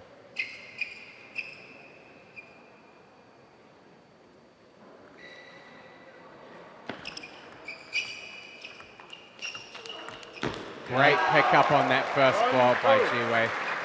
Just drifted long. Got himself in position. Fantastic arc on the ball and topspin. And it just hung on the backhand side knowing that he was going to get another opportunity to keep the forehand attack going. I must say, his step around footwork is really impressive. The way he gets himself into position and low. 3-1. I think it's a combination, being at his home club, of he plays against a robot and also pickleball. 4-1. And he does coach quite a bit, and I know all of his students are cheering for him. And then we'll see him send the paddlers up by 1 point. Look at the power of Omataya. And now Coach Christian Lillaros is saying, let's stop that. Time. Had to work there to get his attention. Be very interesting to hear what they're saying right now, because it's all been Omataya so far in this game. This will be Portland's second timeout, the last timeout for these singles matches. Seattle still has one in the bag, just in case they needed if Jiwei was to start fighting back here. They could still use that. So they still have that at their disposal if needed. And looking at the Seattle coaching combo over there with Nikhil Kumar, just giving a lot of placement tips on where to set the first ball up in order to get something to work with. Well, of course, Nikhil had played against Jiwei in week 2 and 2 very tight first 2 games, but Nikhil came through and won 11-2 in the third, so I'm sure he has some tactical ideas of... Yeah, and they've played a number of times at the US Open. Yeah. And I think possibly in the Combine. Looks like the Bay Area Blasters have showed up, the home side. So you always want to come out of those timeouts with a quick point. So credit Coach Christian Lillaros. Just ripe for the picking for Omataya. When Omataya can get a good read on where that opening loop's going, he is so fast. And then you just look at the speed of the stroke. I think also one thing that plays into his favor is he's able to make such amazing racket adjustments on the fly. Sometimes you'll see him kind of hook the angle or close the angle mid-stroke. So just great feeling for how to control those counters. Ji-Wei once again, that 1-2 combo, first to the elbow, and then getting that second one even wider to the backhand. It's not an easy angle to create.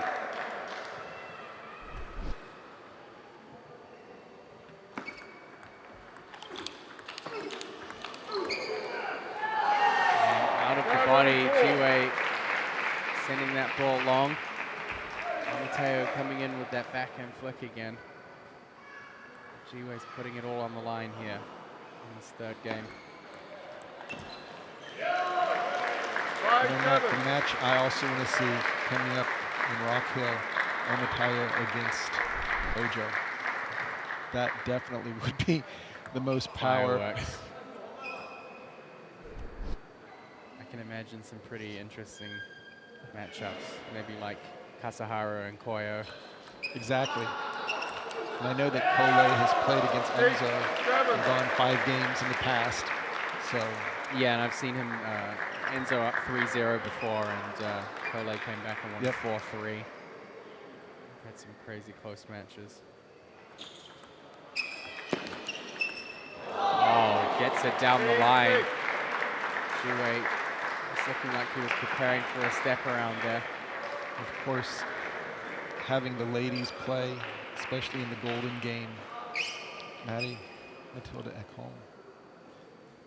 Always fun to see.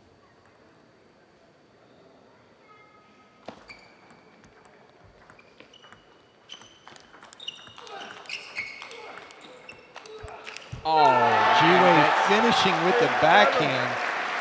They're just fighting so hard for every single forehand.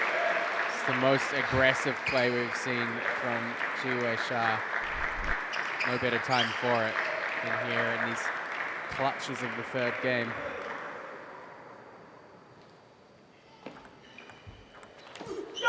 And getting those, I'm not going to call them cheap points, but it's forcing Omataya to try to go for a shot that really isn't there based on the speed and the depth of the ball, but he's trying to force it in with heavy topspin. And the Seattle spinners will call the timeout, and they actually had, they did have one left, and they're going to use it now. And I just had said during the last timeout they would need to potentially use it if Ji-Wei came back.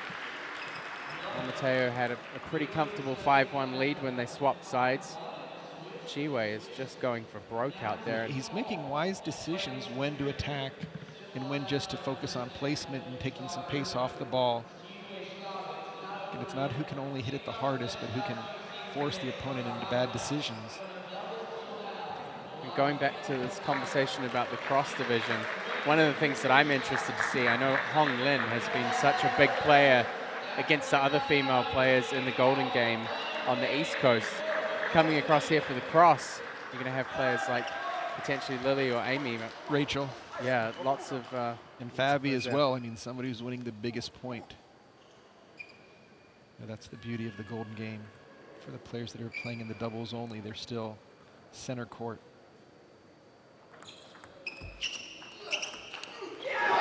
Heavy opening. Ji-Wei able to get the first loop in. This is a supreme battle right here for the Great Northwest. Ji-Wei just taking a moment to set himself here. And this so time, smart. it's Ji-Wei who gets him with the counter. And you could see Ji-Wei put the finger up. He planned that shot perfectly.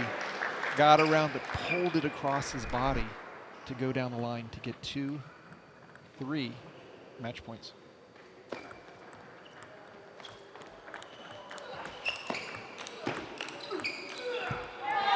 And again, we've seen on a few occasions in this match, Ji-Wei not quite giving himself enough space in the middle to generate that safety on the ball. When he's stepping around the middle and the ball's dipping, there's really not much drive on it. It's mostly the lift. But still 1-2 more.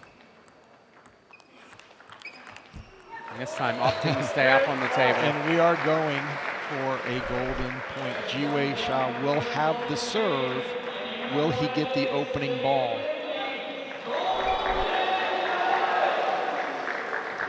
Tell you one thing, the audience here and at home love a golden point. No deuce, sudden death. Be interesting to see how much of the attack Ji-Wei turns up. Oh, and Amateo just swats it for a winner. That's how you win a golden point.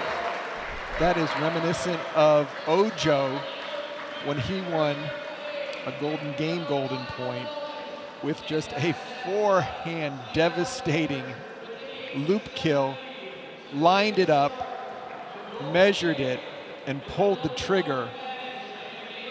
He definitely pulled the trigger on that one, that's for sure. What a finish from Amateo.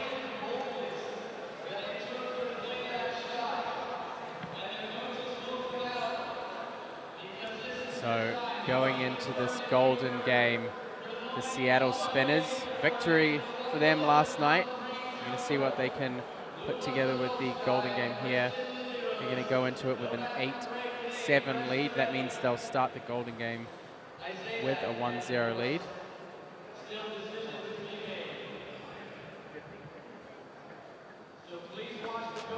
We're going to take a look at some of the recaps, how Portland got to this 8-7 lead position. Kou Lei starting out with a pretty positive and dominant performance against Nikhil Kumar. He took 2 games, almost clinching 3.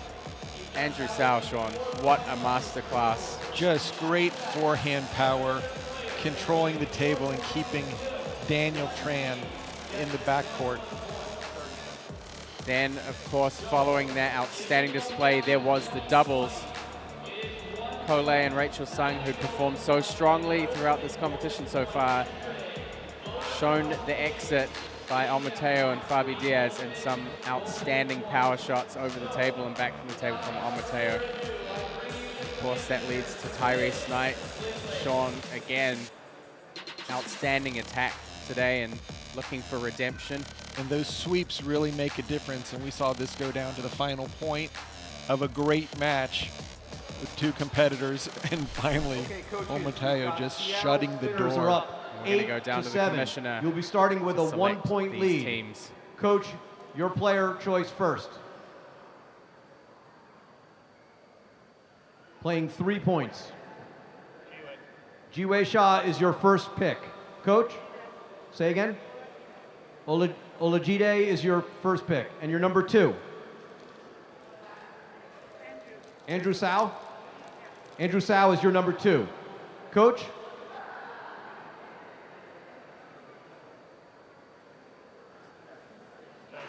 Tyrese Knight is your number 2. Your number 3. Kou Lei is your number 3. Nikhil Kumar is your 3. Number 4? Andre Lapchek is your 4. 4? Rachel or Daniel?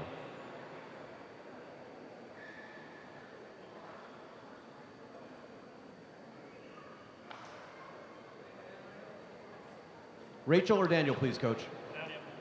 Daniel Tran is your 4, making Rachel Sung your 5. Fabiola is your 5. Good luck, coaches. Well, there you have it. The lineup has been chosen.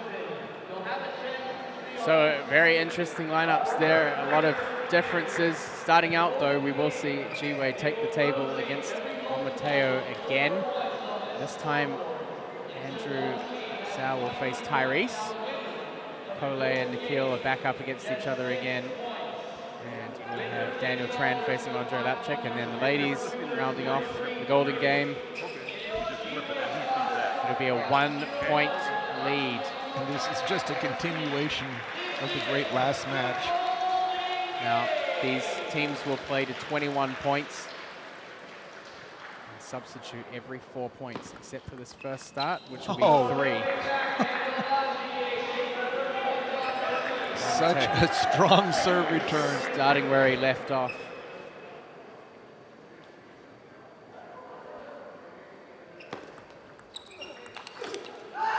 Just full power, full steam ahead.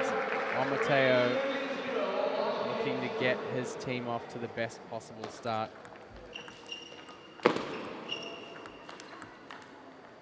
And he won't get all 3 points. Again, Ji-Wei always making sure that he takes something away from the table for the team.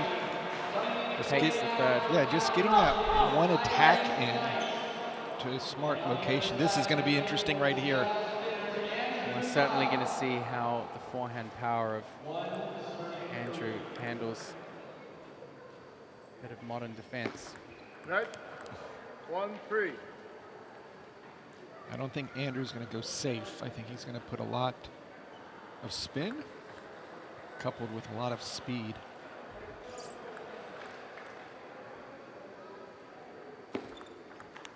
Oh, phenomenal serve receive. Doesn't want to deal with any long rallies against the chopper.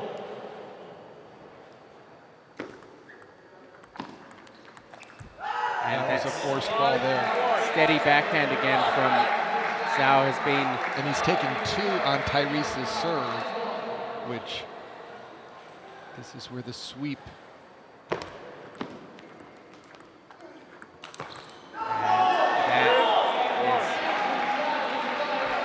Just impeccable form from Andrew Cao. The whip on that forehand. Good ball placement by Tyrese Knight. Just really jamming it deep into the body. So Kou Lei and Nikhil Kumar back out again. They played each other in the first match. Kou Lei winning the singles 2-1, but the Golden Game's a different beast. Nikhil's had some difficulty in the Golden Game so far. But Kou Lei having difficulty with his own serve. Again, yesterday as well. Yeah, Nikhil staring at 48.6% in the Golden Game, 18 points won, 19 points lost. You wouldn't anticipate that with 28 and 19. But Kou Lei dumping his first serve. And now playing a nice combination. They're out to the forehand.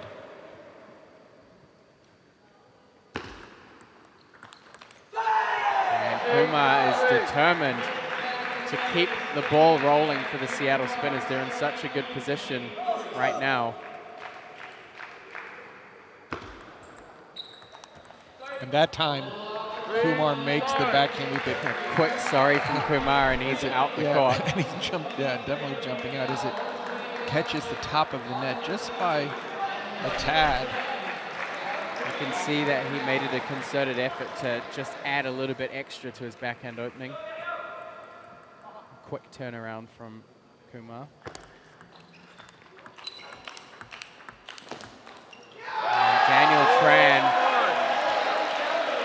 This will be his opportunity to really contribute something strong to the team. In the Golden Game against Lapchek, he takes the first. The more side spin Daniel Tran can put on his forehand, especially when it goes into the body.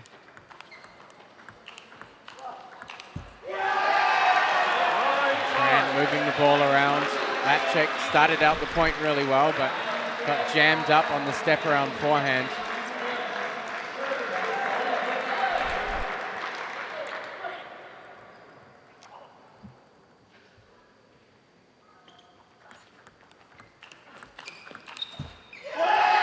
Great play by Daniel Tran to keep that forehand pressure on Lapchek. Looking for a sweep. Daniel Tran is no foreigner to the sweep. You won't get it. A great serve from Lapchek. And that keeps the 4-point lead, and the ladies. This is still interesting position though, because Rachel Sung has had some good success herself in the Golden Game.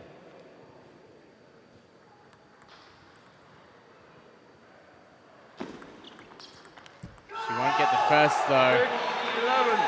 Fabiola Diaz, she finished the Golden Game for Seattle Spinners last night, and she is continuing to make a positive impact. Interesting, Rachel opting to use the backhand on such a high ball. not step around and use the forehand.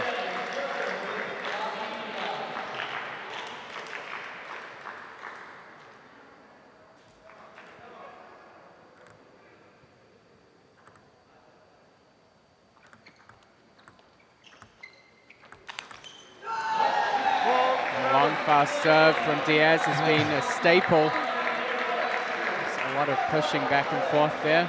Opportunities to attack, but the golden game full of nerves, and there's some nerves there. She misses her serve again. So that happened balances yesterday. out the Kou Lei's miss serve. And again, it's been so interesting. I'd love to see some stats on this at some point. I mean, maybe we can get it's gonna Evan be to check those out. difficult to get to, but stats on fault serves during the golden game. Oh, great over-the-table loop. Ji-Wei so patient until finally the ball popped up enough to where he could get elbow and racket and down the line, choosing the right side of the table to go to. Mateo putting the ball away. He's hit so many powerful backhand and forehand shots in this team match.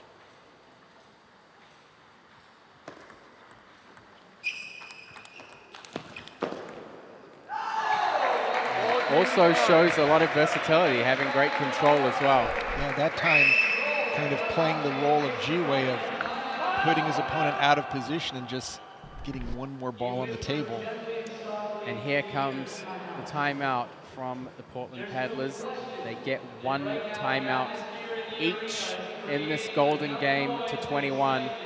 The Seattle Spinners currently 5 points ahead. They started with a 1-point lead and have multiplied that significantly. Of course, Portland and Seattle from their week 2 and week 4 matches are 1-1 head-to-head. On both occasions, Portland went into the golden game with an 8-7 lead. This time it was the Spinners that held that lead.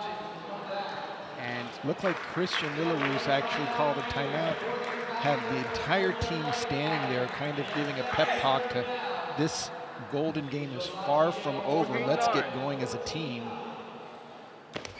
Black, 14-9.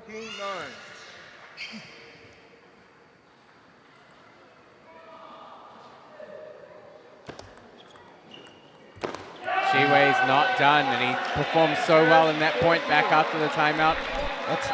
That's almost like hitting one of those great forehand bombs in order to control the serve, keep it low, give the opponent nothing to work with. And now we've got two big forehand bombers, Tyrese Knight, Andrew Cao. Andrew's got to start with his racket a little bit higher if he's going to drive that ball.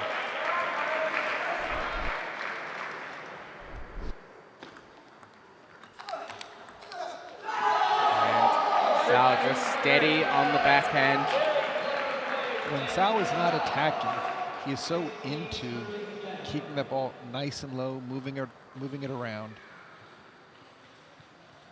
Good blocking skills. And then here comes the forehand. A big lead opening up here for the Seattle and you Spinners. can hear Nikhil Kumar on the opposite side.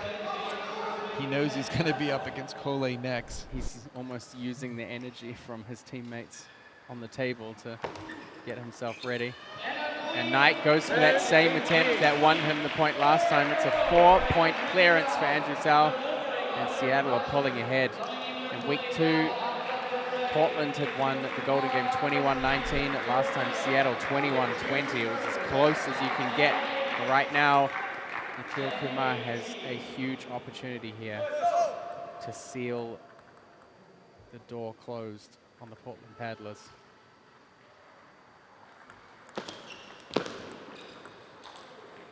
Picks up that ball off the net with great control. Super focus for Nikhil.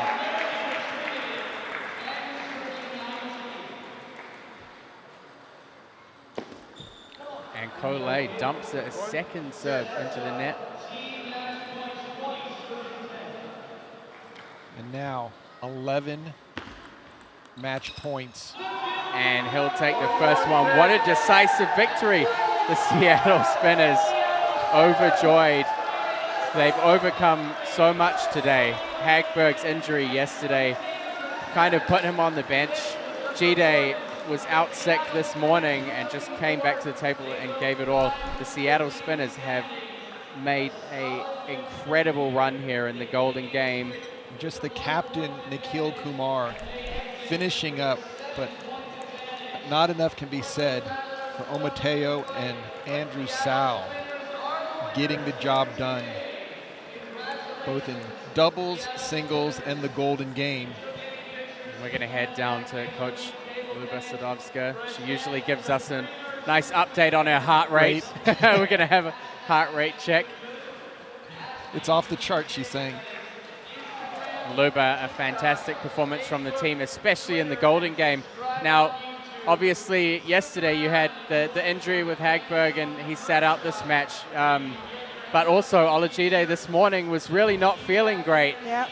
How surprised were you that he came out here and just, I mean, the way that he played out there, you would never know that this morning he was feeling so ill.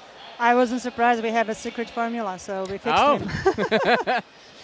Yeah, well, he wasn't feeling well. Like he had an upset stomach. It could be worse, but it wasn't. So that was easier to help him than something else would be worse.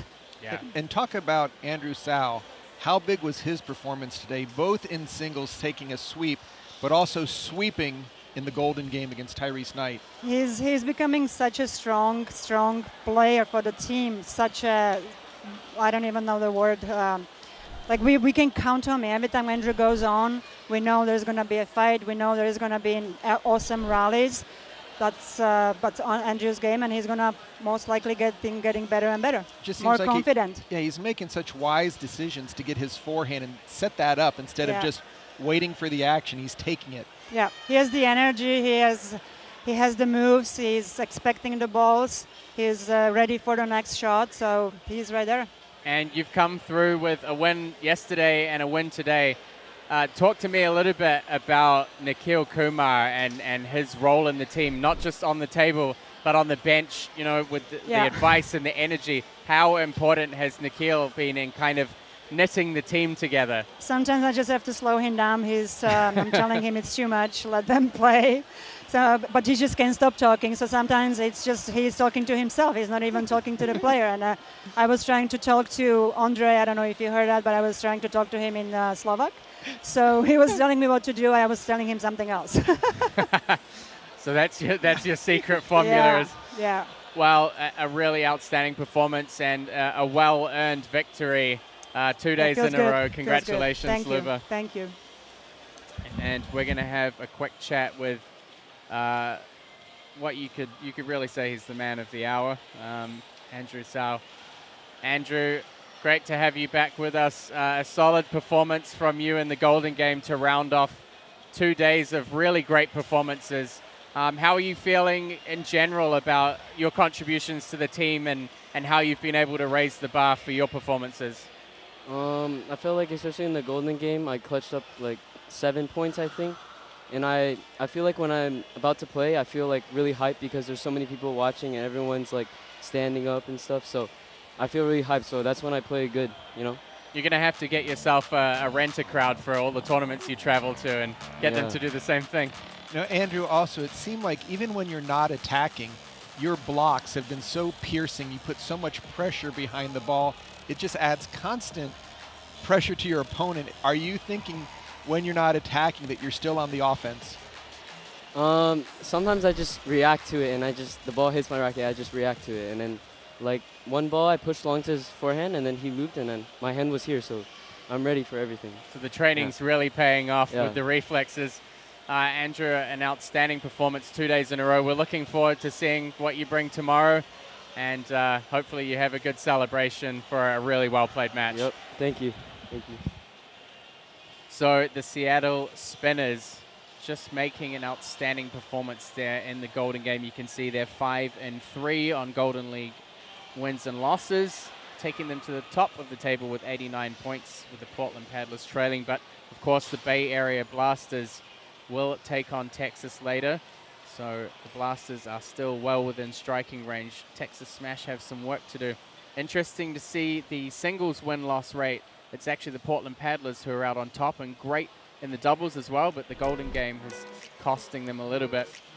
And again, as we said, Andrew Cao, just a brilliant competitor. You can see the fieriness that he brings to the table. And again, we've got to talk about the doubles play of Seattle, just really working well. And Omataya, spin, power, precision, and really just going for the ball on every attempt. Yeah, a really outstanding performance, and just to see a Golden Game after a couple of really close Golden Games last night. This one a little bit more one-sided, but full credit to the Seattle Spinners. An outstanding match, and of course we'll be back at 7:30 Pacific time with the Texas Smash taking on the home favorites, the Bay Area Blasters. And really outstanding matches so far. Don't miss out. Make sure you come back and join us. And from me and Sean O'Neill, we'll be back later. Thanks for joining us.